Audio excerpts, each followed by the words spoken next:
ਨਾਮ ਸ੍ਰੀ ਵਾਹਿਗੁਰੂ ਸਾਹਿਬ ਜੀਓ। ਦਸਮ ਕਥਾ ਭਾਗਵਤ ਕੀ ਭਾਖਾ ਕਰੀ ਬਨਾਏ। ਅਵਰ ਵਾਸਨਾ ਨਾਹੀਂ ਪ੍ਰਭ ਧਰਮ ਜੁਧ ਕੇ ਚਾਏ। ਦਾਸ ਜਾਨ ਕਰ ਦਾਸ ਪਰ ਕੀਜੈ ਕਿਰਪਾ ਅਪਾਰ। ਦਾਸ ਜਾਨ ਕਰ ਦਾਸ ਪਰ ਕੀਜੈ ਕਿਰਪਾ ਅਪਾਰ। ਆਪ ਹਾਥ ਦੇ ਰਾਖ ਮੋਹੇ ਮਨ ਕਰਮ ਬਚਨ ਵਿਚਾਰ। ਕਤਹੂੰ ਸੁਚੇਤ ਹੋਇ ਕੈ ਚੇਤਨਾ ਕੋ ਚਾਰ ਕੀਓ। ਕਤਹੂੰ ਅਚਿੰਤ ਹੋਇ ਕੈ ਸੋਵਤ ਅਚੇਤ ਹੋ। ਕਤਹੂੰ ਭਿਖਾਰੀ ਹੋਇ ਕੈ ਮਾਂਗਤ ਫਿਰਤ ਭੀਖ। ਕਹੂੰ ਮਹਾਦਾਨ ਹੋਇ ਕੈ ਮਾਂਗਿਓ ਧਨ ਦੇਤ ਹੋ। ਕਹੂੰ ਮਹਾਰਾਜਨ ਕੋ ਦੀਜਤ ਅਨੰਤ ਦਾਨ। ਕਹੂੰ ਮਹਾਰਾਜਨ ਤੇ ਸ਼ੀਨ ਛਿਤ ਲੇਤ ਹੋ। ਕਹੂੰ ਬੇਦ ਰੀਤ ਕਹੂੰ ਤਾਂ ਸਿਉ ਵਿਪਰੀਤ। ਕਹੂੰ ਤਿਰਗੁਣ ਅਤੀਤ ਕਹੂੰ ਸੁਰ ਗੁਣ ਸਮੇਤ ਹੋ। ਦਾਸ ਜਾਨ ਕਰ ਦਾਸ ਪਰ ਕੀਜੈ ਕਿਰਪਾ ਅਪਾਰ। ਆਪ ਹਾਥ ਦੇ ਰਾਖ ਮੋਹੇ ਮਨ ਕਰਮ ਬਚਨ ਵਿਚਾਰ। ਹਸ ਕਿਰਪਾਨ ਖੰਡੋ ਖੜਗ ਤੁਬਕ ਤਬਰ ਅਰ ਤੀਰ। ਸੈਫ ਸੁਰੋਹੀ ਸਹਿਥੀ ਯਹ ਹਮਾਰੇ ਪੀਰ। ਕਹਾਂ ਬੁੱਧ ਪ੍ਰਭ ਤੁਛ ਹਮਾਰੀ ਵਰਨ ਸਕੈ ਮਹਿਮਾ ਜੋ ਤਿਹਾਰੀ। ਹਮ ਨਾ ਸਕਤ ਕਰ ਸਿਫਤ ਤੁਮਾਰੀ ਆਪ ਲਿਹੋ ਤੁਮ ਕਥਾ ਸੁਧਾਰੀ। ਹਮ ਨਾ ਸਕਤ ਕਰ ਸਿਫਤ ਤੁਮਾਰੀ ਆਪ ਲਿਹੋ ਤੁਮ ਕਥਾ ਸੁਧਾਰੀ। ਸਤਿਨਾਮ ਸ੍ਰੀ ਵਾਹਿਗੁਰੂ ਸਾਹਿਬ ਜੀ। ਨਰਾਜ ਛੰਦ ਬਾਹਰ ਬਿਖਾਦ ਬਾਧਿਅੰ। ਕਿਨੀ ਨਾ ਤਾਹੇ ਸਾਧਿਅੰ। ਕਰਮ ਕਾਲ ਯੋ ਭਈ ਸੋ ਭੂਮ ਬੰਸ ਤੇ ਗਈ। ਬਾਹਰ ਬਿਖਾਦ ਬਾਧਿਅੰ। ਵਾਹਿਗੁਰੂ ਜੀ ਕਾ ਖਾਲਸਾ ਵਾਹਿਗੁਰੂ ਜੀ ਕੀ ਫਤਿਹ। ਪਤਿਤ ਪਾਵਨ ਗੁਰੂ ਗਰੀਬ ਨਵਾਜ ਅਗਮ ਅਗਾਧ ਸਤਿਗੁਰੂ ਸ੍ਰੀ ਗੁਰੂ ਨਾਨਕ ਦੇਵ ਸਾਹਿਬ ਜੀ ਮਹਾਰਾਜ। ਧੰਨ ਧੰਨ ਸ੍ਰੀ ਗੁਰੂ ਗੋਬਿੰਦ ਸਿੰਘ ਸਾਹਿਬ ਜੀ ਮਹਾਰਾਜ। ਦਸੇ ਗੁਰੂ ਸਾਹਿਬਾਨਾਂ ਦੀ ਆਤਮਕ ਜੋਤ ਜਾਗਦੀ ਜੋਤ ਚਾਵਰ ਛਤਰ ਸਿੰਘਾਸਣ ਤਖਤ ਦੇ ਮਾਲਕ ਜੁਗੋ ਜੁਗ ਅਟਲ ਸ੍ਰੀ ਗੁਰੂ ਗ੍ਰੰਥ ਸਾਹਿਬ ਜੀ ਮਹਾਰਾਜ। ਸਤਿਗੁਰੂ ਜੀ ਦੀ ਸਾਜੀ ਨਵਾਜੀ ਗੁਰੂ ਰੂਪ ਗੁਰੂ ਪਿਆਰੀ ਸਾਧ ਸੰਗਤ ਜੀਓ, ਆਪ ਜੀ ਬਹੁਤ ਹੀ ਕਰਮਾਂ ਵਾਲੇ ਵਡਭਾਗੀ ਹੋ, ਵੱਡਿਆਂ ਭਾਗਾਂ ਵਾਲੇ ਹੋ, ਜੋ ਗੁਰੂ ਮਹਾਰਾਜ ਜੀ ਦੇ ਚਰਨਾਂ ਵਿੱਚ ਨਿਤਨੇਮ ਨਾਲ ਜੁੜ ਕੇ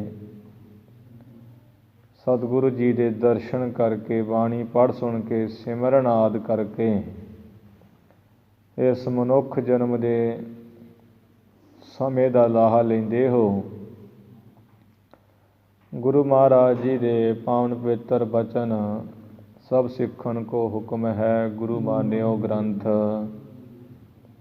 ਉਸ ਗੁਰੂ ਕੇ ਬਚਨਾਂ ਨੂੰ ਫੁੱਲ ਚੜ੍ਹਾਉਂਦਿਆਂ ਹੋਇਆਂ, ਗੁਰੂ ਗ੍ਰੰਥ ਸਾਹਿਬ ਜੀ ਨੂੰ ਪੂਰਨ ਗੁਰੂ ਮੰਨਦਿਆਂ ਹੋਇਆਂ ਦਰਸ਼ਨ ਅਮੋਲਕ ਆਪ ਸੰਗਤਾਂ ਕਰਦੇ ਹੋ।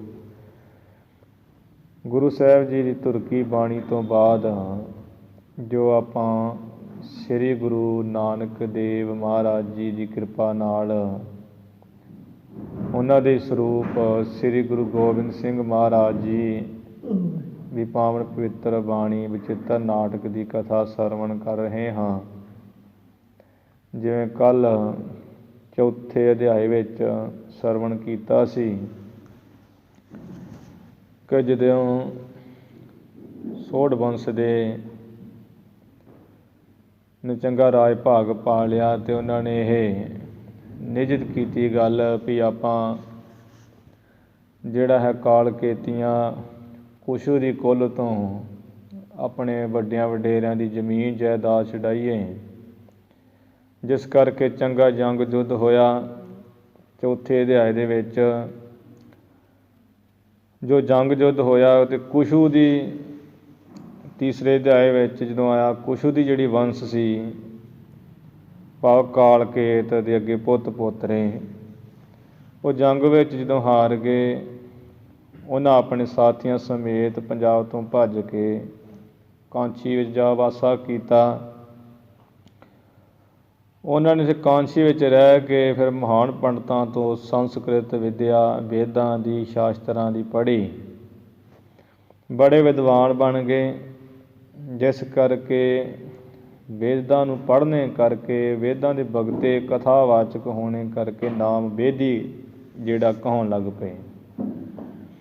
ਉੱਧਰ ਜੋ ਲਹੂ ਦੀ ਕੁਲ ਦੇ ਰਾਜੇ ਭਾਵ ਸੋਢ ਵੰਸ਼ ਦੇ ਅੱਗੇ ਅੱਗੇ ਜੋ ਪੁੱਤ ਪੋਤਰੇ ਚੱਲਦੇ ਆ ਰਹੇ ਸਨ, ਉਹਨਾਂ ਨੂੰ ਇਹ ਗੱਲ ਦਾ ਜਦੋਂ ਅਹਿਸਾਸ ਹੋਇਆ ਵੀ ਸਾਡੇ ਹੀ ਉਹ ਭਰਾ ਹੈ, ਸਕੇ ਸੰਬੰਧੀ ਹੈ, ਜਿਹੜੇ ਕਾਂਚੀ ਵਿੱਚ ਜਾ ਵਸੇ ਹੈ।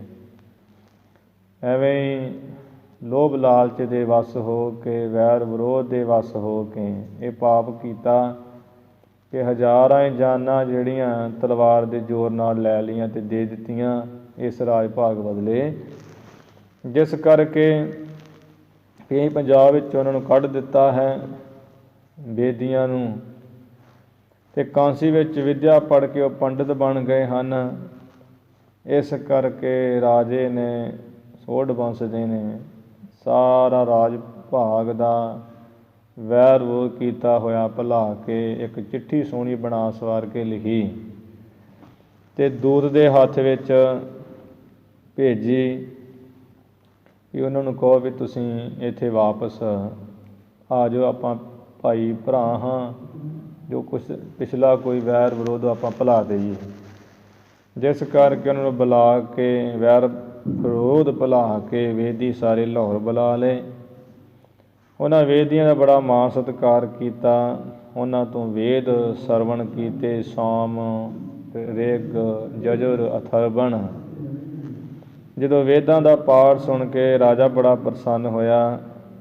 ਚੌਥਾ ਵੇਦ ਜਦੋਂ ਅਥਰਵਣ ਸੁਣਿਆ ਹੈ ਅਤੇ ਰਾਜ ਭਾਗ ਉਹਨੇ ਆਪਣੇ ਵੇਦੀਆਂ ਭਰਾਵਾਂ ਨੂੰ ਭੇਟ ਕਰ ਦਿੱਤਾ। ਸੋਢ ਵੰਸ਼ ਦੇ ਨੇ ਰਾਜੇ ਨੇ ਆਪ ਤਪ ਕਰ ਲਈ ਜੰਗਲਾਂ ਵਿੱਚ ਤੁਰ ਪਿਆ ਅਤੇ ਵੇਦੀਆਂ ਰਾਜ ਪ੍ਰਾਪਤ ਕਰਕੇ ਬੜੀ ਪ੍ਰਸੰਨਤਾ ਪ੍ਰਾਪਤ ਕੀਤੀ। ਤੇ ਪਤਾ ਲੱਗਾ ਵੀ ਇਹ ਹੁਣ ਬਨੁਵਾਸ ਲੈਣ ਲੱਗਾ ਹੈ, ਜਿਸ ਕਰਕੇ ਵੇਦੀ ਬੰਸ ਦੇ ਰਾਜੇ ਨੇ ਵਰ ਦਿੱਤਾ ਕਿ ਜਦੋਂ ਕਲਯੁਗ ਵਿੱਚ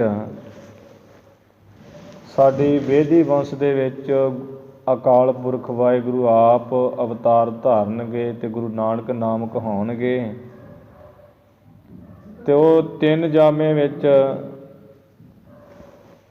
ਜਿਹੜੇ ਹੈ ਆਪ ਸਰੂਪ ਬਦਲਣਗੇ।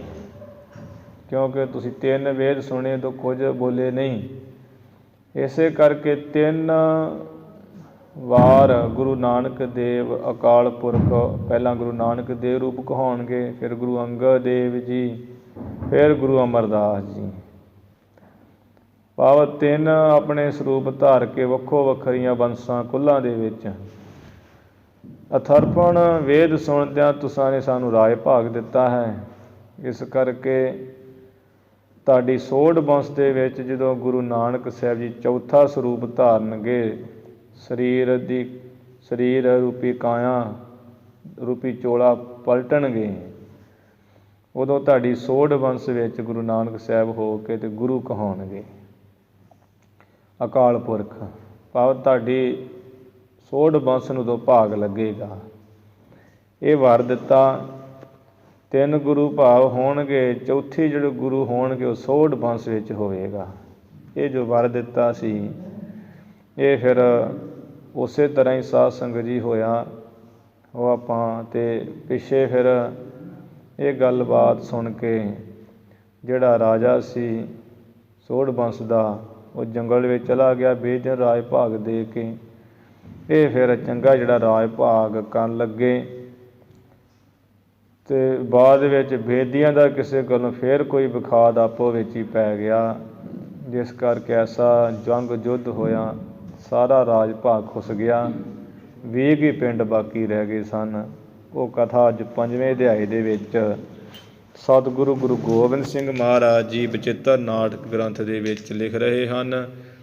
ਜਿਵੇਂ ਵੀ ਕਥਾ ਵਿਚਾਰ ਆਉਂਦੀ ਹੈ ਉਹ ਆਪਾਂ ਬੜੇ ਪਿਆਰ ਸਤਿਕਾਰ ਨਾਲ ਸਰਵਣ ਕਰੀਏ। ਕਥਾ ਵਿਚਾਰ ਸਰਵਣ ਕਰਨ ਤੋਂ ਪਹਿਲਾਂ ਗੁਰੂ ਚਰਨਾਂ ਵਿੱਚ ਨਵਾਓ ਸੀਸ, ਉਚਾਰਨ ਕਰੋ ਜੀ ਸਤਿਨਾਮ ਸ੍ਰੀ ਵਾਹਿਗੁਰੂ ਸਾਹਿਬ ਜੀ। ਸਤਿਨਾਮ ਸ੍ਰੀ ਵਾਹਿਗੁਰੂ ਸਾਹਿਬ ਜੀ। ਸਤਿਨਾਮ ਸ੍ਰੀ ਵਾਹਿਗੁਰੂ ਸਾਹਿਬ ਜੀ। ਨਰਾਜ ਛੰਦ ਬਾਹਰ ਬਿਖਾਦ ਬਾਧਿਆਂ। ਰਾਜ ਭਾਗ ਕਰਦਿਆਂ ਬੇਦੀ ਬੰਸ ਦਾ ਕਿੰਨਾ ਹੀ ਸਮਾਂ ਜਿਹੜਾ ਲੰਘਿਆ। ਜਦੋਂ ਕੁਝ ਸਮਾਂ ਲੰਘ ਗਿਆ ਕੁਦਰਤੀ ਬੇਦੀ ਬੰਸ ਵਿੱਚ ਫਿਰ ਜਿਹੜਾ ਬਹੁਤ ਤਗੜਾ ਹੀ ਝਗੜਾ ਵਿਖਾਦ ਵਿਖੇੜਾ ਵੱਧ ਗਿਆ। ਕਿਨੀ ਨਾ ਤਾਹੇ ਸਾਧਿਆਂ।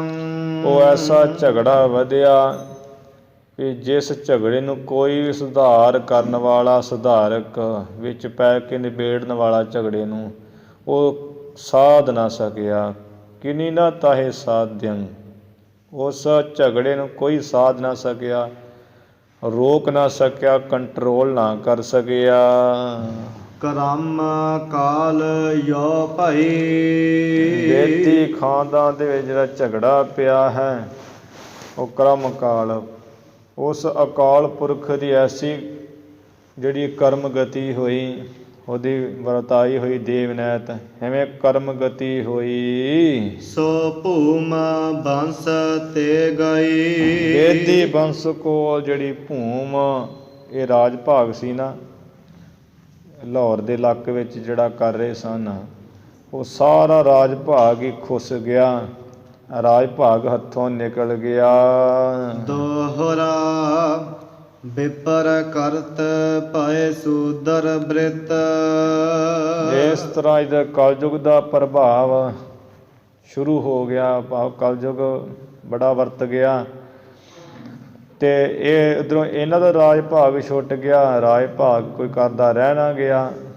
ਤੇ ਐਸੀ ਉਹ ਵਿਧ ਹੋ ਗਈ ਕਿ ਜਿਹੜੇ ਬ੍ਰਾਹਮਣ ਸਨ ਉਹਨਾਂ ਨੇ ਸ਼ੂਦਰਾਂ ਵਾਲੀ ਬਿਰਤੀ ਕਰ ਲਈ। ਸ਼ੂਦਰਾਂ ਵਾਲੀ ਬਿਰਤੀ ਕਰਕੇ ਤੇ ਉਹ ਜਿਹੇ ਕਰਮ ਕਰਨ ਲੱਗ ਪਏ। ਭਾਵ ਬ੍ਰਾਹਮਣਾਂ ਦੀ ਤੇ ਬਿਰਤੀ ਇਹ ਹੋਣੀ ਚਾਹੀਦੀ ਸੀ, ਇਹ ਧਰਮ ਹੈ ਬ੍ਰਾਹਮਣਾਂ ਦਾ ਕਿ ਵਿੱਦਿਆ ਪੜ੍ਹਨੀ, ਵਿੱਦਿਆ ਪੜ੍ਹਾਉਣੀ, ਪਾਠ ਅਤੇ ਦਾਨ ਦੇਣਾ, ਦਾਨ ਲੈਣਾ, ਜਗ ਕਰਨੇ, ਜਗ ਕਰਾਉਣੇ। ਇਹ ਤਾਂ ਖੱਟ ਜਿਹੜੇ ਅੰਗ ਹੈ ਬ੍ਰਾਹਮਣ ਦੀ, ਅਤੇ ਇਹ ਇਹਨਾਂ ਨੇ ਛੱਡ ਦਿੱਤੇ। ਹੁਣ ਇੱਕ ਤਾਂ ਹੁੰਦਾ ਨਾ ਵੀ ਕਹੀ ਜਾਣਾ ਦੂਜਿਆਂ ਨੂੰ ਅਤੇ ਆਪ ਨਾ ਪੜ੍ਹਨਾ, ਭਾਵ ਦੂਜਿਆਂ ਨੂੰ ਕਹਿਣਾ ਪੜ੍ਹੋ ਬ੍ਰਾਹਮਣ ਸਾਰੇ, ਆਪ ਨਾ ਪੜ੍ਹਨਾ। ਅਤੇ ਉਹ ਕਈ ਇਹੋ ਜਿਹੇ ਹੁੰਦੇ ਹੀ ਆ ਨਾ ਕਿ ਜਿਹੜੇ ਆਪ ਨਹੀਂ ਉਹ ਕਰਦੇ ਆਪਣੇ ਕੰਮ, ਆਪਣੇ ਅਹੁਦੇ ਵਿੱਚ ਰਹਿ ਕੇ ਦੂਜਿਆਂ ਨੂੰ ਕਹੀ ਜਾਂਦੇ ਹੁੰਦੇ ਆ। ਅਤੇ ਕਈ ਤਾਂ ਇਸੇ ਤਰ੍ਹਾਂ ਹੁੰਦੇ ਵੀ ਜਾਂ ਆਪ ਪੜ੍ਹ ਲੈਂਦੇ ਆ ਅਤੇ ਦੂਜੇ ਨੂੰ ਪੜ੍ਹਾ ਕੇ ਖੁਸ਼ ਨਹੀਂ ਹੁੰਦੇ। ਉਹ ਦੂਜੇ ਨੂੰ ਨਹੀਂ ਉਹ ਕੁਝ ਪੜ੍ਹਾ ਕੇ ਖੁਸ਼, ਤਾਂ ਜੋ ਕਿ ਕਿਤੇ ਮੇਰੇ ਬਰਾਬਰ ਦਾ ਨਾ ਹੋ ਜੇ, ਫਿਰ ਮੇਰਾ ਕੀ ਹਾਲ ਹੋਊਗਾ, ਮੈਨੂੰ ਤਾਂ ਕੋਈ ਪੁੱਛੂਗਾ ਨਹੀਂ, ਇਹ ਵੀ ਕਿਤੇ ਹੋ ਜਾਂਦਾ। ਔਰ ਜਿਵੇਂ ਇੱਕ ਵਿਦਵਾਨ ਹੀ ਸੀ, ਉਹ ਚੰਗਾ ਹੀ ਪੜ੍ਹਿਆ ਲਿਖਿਆ, ਚੰਗੀ ਵਿੱਦਿਆ ਜਾਣਦਾ ਸੀ ਸਭ ਤਰ੍ਹਾਂ ਦੀ, ਅਤੇ ਉਹਦੇ ਕੋਲ ਜਿਹੜੇ ਕੋਈ ਪੜ੍ਹਨ ਆਉਂਦੇ ਅਤੇ ਉਹਨਾਂ ਨੂੰ ਕਹਿ ਛੱਡਦਾ ਵੀ ਤੁਸੀਂ ਮੇਰੀ ਪਹਿਲਾਂ ਸੇਵਾ ਕਰੋ, ਫਿਰ ਮੈਂ ਵੇਖਾਂਗਾ ਜੇ ਯੋਗ ਹੋਣ, ਜਦੋਂ ਯੋਗ ਹੋ ਜਾਓਗੇ ਯੋਗ ਵੇਖ ਕੇ ਪੜ੍ਹਾਊਂਗਾ। ਭਾਵ ਜਿਹੜਾ ਸਿੱਖਿਆ ਲੈਣ ਦੇ ਅਧਿਕਾਰੀ ਹੋ ਨਾ ਉਹਨੂੰ ਪੜ੍ਹਾਊਂਗਾ। ਇਹ ਸ਼ਾਸਤਰਾਂ 'ਚ ਵੀ ਲਿਖਿਆ ਹੋਇਆ। ਇਸ ਤਰ੍ਹਾਂ ਉਹ ਪੜ੍ਹਾਵੇ ਨਾ ਕਿਸੇ ਨੂੰ, ਅਤੇ ਆਪਣੀ ਮੁੱਠੀ ਚਾਪੀ ਕਰਾਈ ਜਾਇਆ ਕਰੇ, ਲੰਗਰ ਪਾਣੀ ਤਿਆਰ ਕਰਵਾਈ ਜਾਇਆ ਕਰੇ, ਹਰ ਤਰ੍ਹਾਂ ਦੀ ਸੇਵਾ, ਕੱਪੜੇ ਵਸਤਰ ਧੋਣ ਦੀ, ਕੋਈ ਸੇਵਾ ਵਿੱਚ ਫਰਕ ਨਾ ਪੈਣ ਦੇਵੇ। ਭਾਵ ਆਪਣਾ ਪੂਰਾ ਹੀ ਉਹ ਕੰਮ ਜਾਰੀ ਰੱਖੇ, ਆਪਣੀ ਸੇਵਾ ਵਿੱਚ ਫਰਕ ਨਹੀਂ ਪੈਣ ਦਿੰਦਾ। ਅਤੇ ਉਹਨਾਂ ਨੂੰ ਪੜ੍ਹਾਵੇ ਲਿਖਾਵੇ ਨਾ। ਜਿਹੜੇ ਵਿਦਿਆਰਥੀ ਆਏ, ਫਿਰ ਉਹਨਾਂ ਵਿੱਚ ਇੱਕ ਤੇਜ ਤਰਾਰਾ ਹੀ ਸੀ ਜਿਹੜਾ ਉਹ ਬਹੁਤ ਦਿਨਾਂ ਤੋਂ ਵੇਖਦਾ ਸੀ। ਫਿਰ ਉਹਨੇ ਕਿਹਾ ਕਿ ਨਾ ਪੜ੍ਹਾਸਾ ਨਾ ਕੁਝ ਸਿਖਾਸਾ, ਗੁਣਾਂ ਨੂੰ ਲੈ ਕੇ ਕਹਾ ਮਰਾਸਾ। ਵੀ ਨਾ ਤੂੰ ਕੁਝ ਪੜ੍ਹਾਉਂਦਾ ਹੈ, ਨਾ ਕੁਝ ਸਿਖਾਉਂਦਾ ਹੈ, ਅਤੇ ਆ ਗੁਣਾਂ ਨੂੰ ਲੈ ਕੇ ਕਿੱਥੇ ਜਿਹੜਾ ਜਾਣਾ ਮਰਨਾ ਹੈ। ਵੀ ਗੁਣ ਦਿੱਤਾ ਪਰਮੇਸ਼ਰ ਨੇ ਕਿ ਕੰਮ ਲਾਉਣਾ ਚਾਹੀਦਾ ਇਹਨੂੰ। ਉਹ ਕਈਆਂ ਦੀ ਇਹੋ ਜਿਹੀ ਬਿਰਤੀ ਹੁੰਦੀ ਨਾ ਵੀ ਇਹ ਕਦੇ ਮੇਰੇ ਬਰਾਬਰ ਦਾ ਨਾ ਹੋ ਜੇ, ਅਤੇ ਉਹ ਪੜ੍ਹਾਉਂਦੇ ਨਹੀਂ ਹੈ ਅਤੇ ਆਪਣੀ ਸੇਵਾ ਸੁਵਾ ਪੂਰੀ ਲਈ ਜਾਣੀ ਹੁੰਦੀ। ਇਸੇ ਤਰ੍ਹਾਂ ਹੀ ਸੰਤ ਅਮੀਰ ਸਿੰਘ ਜੀ, ਅਮੀਰ ਭੰਡਾਰ ਵਾਲੇ, ਉਹ ਮਹਾਂਪੁਰਸ਼ ਪੁੱਗੀ ਹੋਈ ਰੂਹ ਤਦ ਬੇਤੇ, ਅਤੇ ਉਹਨਾਂ ਕੋਲ ਵੀ ਇੱਕ ਇਹੋ ਜਿਹਾ ਹੀ ਆ ਗਿਆ ਸੀ। ਕਹਿੰਦਾ ਮਹਾਂਪੁਰਸ਼ੋ, ਆ ਜਿਹੜੇ 20-25 ਜਾਣੇ ਤੁਸੀਂ ਰੱਖੇ ਆ ਕੋਲ ਵਿਦਿਆਰਥੀ, ਇਹਨਾਂ ਨੂੰ ਨਾ ਪੜ੍ਹਾਓ, ਇਹਨਾਂ ਨੂੰ ਅਨਪੜ੍ਹ ਹੀ ਰੱਖੋ, ਇੱਦਾਂ ਹੀ ਰਹਿਣੇ। ਮਹਾਂਪੁਰਸ਼ ਕਹਿੰਦੇ ਵੀ ਜੇ ਇਹਨਾਂ ਨੂੰ ਪੜ੍ਹਾ ਦਈਏ ਤਾਂ ਕੀ ਹੋ ਜਾਊਗਾ, ਵਿਚਾਰੇ ਪੜ੍ਹ ਨਹੀਂ ਤਾਂ ਆਏ ਆ। ਕਹਿੰਦੇ ਮਹਾਰਾਜ ਪੜ੍ਹਾਓਗੇ ਅਤੇ ਫਿਰ ਤੁਹਾਡੀ ਇਹ ਬਰਾਬਰੀ ਕਰਨ ਲੱਗ ਪੈਣਗੇ, ਇਹ ਫਿਰ ਇਹ ਵੀ ਵਿਦਵਾਨ ਅਖਵਾਉਣਗੇ ਆਪਣੇ ਆਪ ਨੂੰ, ਅਤੇ ਦੂਜਾ ਘਾਟਾ ਇਹ ਹੋ ਜੂ ਵੀ ਤੁਹਾਡੀ ਸੇਵਾ ਨਹੀਂ ਕਰਨਗੇ। ਕਿਉਂਕਿ ਜਿਹੜਾ ਫਿਰ ਪੜ੍ਹ ਲਿਖ ਜਾਂਦਾ ਉਹ ਆਪਣਾ ਦੁਆਰਾ ਛੱਡ ਕੇ ਹੋਰ ਕਿਤੇ ਚਲਿਆ ਜਾਂਦਾ, ਅਤੇ ਜਿਸ ਕੰਮ ਨੂੰ ਸੇਵਾ ਕਰਨੀ ਉਹ ਤਾਂ ਨਾ ਪੜ੍ਹ ਲੈਣਾ, ਸੇਵਾ ਕਾਹਦੀ ਕਰਨੀ। ਦੋ ਘਾਟੇ ਹੋ ਜਾਣਗੇ। ਅਤੇ ਤੀਜਾ ਘਾਟਾ ਇਹ ਵੱਡਾ ਕਿ ਤੁਹਾਡੇ ਜੋਗੇ ਨਹੀਂ ਰਹਿ ਜਾਣਗੇ, ਭਾਵ ਤੁਹਾਡੀ ਸੇਵਾ ਵਿੱਚੋਂ ਚਲੇ ਜਾਣਗੇ।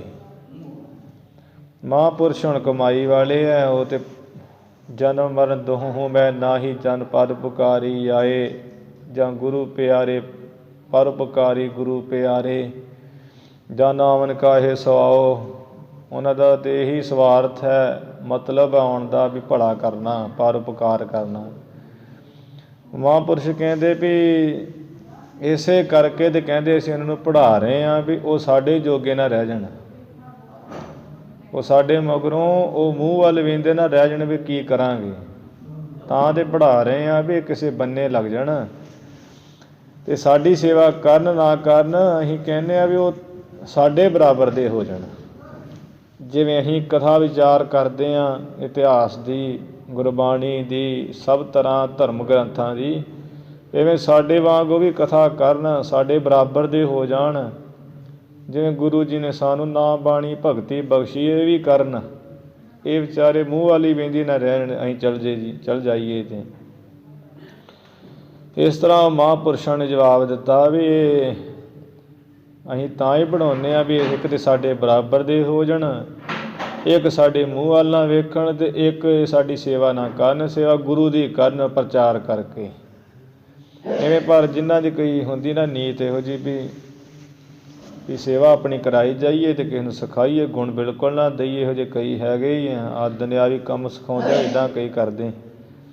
ਇੱਥੇ ਮਹਾਰਾਜ ਕਹਿ ਰਹੇ ਵੀ ਇਹੋ ਜਿਹੀ ਹਾਲਤ ਹੋ ਗਈ ਵੀ ਬ੍ਰਾਹਮਣ ਜਿਹੜੇ ਆ ਨਾ, ਇਹਨਾਂ ਦਾ ਕੰਮ ਤਾਂ ਇਹ ਸੀ ਵੀ ਵਿੱਦਿਆ ਪੜ੍ਹਨੀ ਅਤੇ ਪੜ੍ਹਾਉਣੀ, ਜਗ ਆਪ ਕਰਨਾ ਅਤੇ ਹੋਰਨਾਂ ਤੋਂ ਕਰਾਉਣਾ, ਕਹਿ ਕੇ ਦਾਨ ਆਪ ਦੇਣਾ ਅਤੇ ਦੂਜਿਆਂ ਕੋਲ ਲੈਣਾ।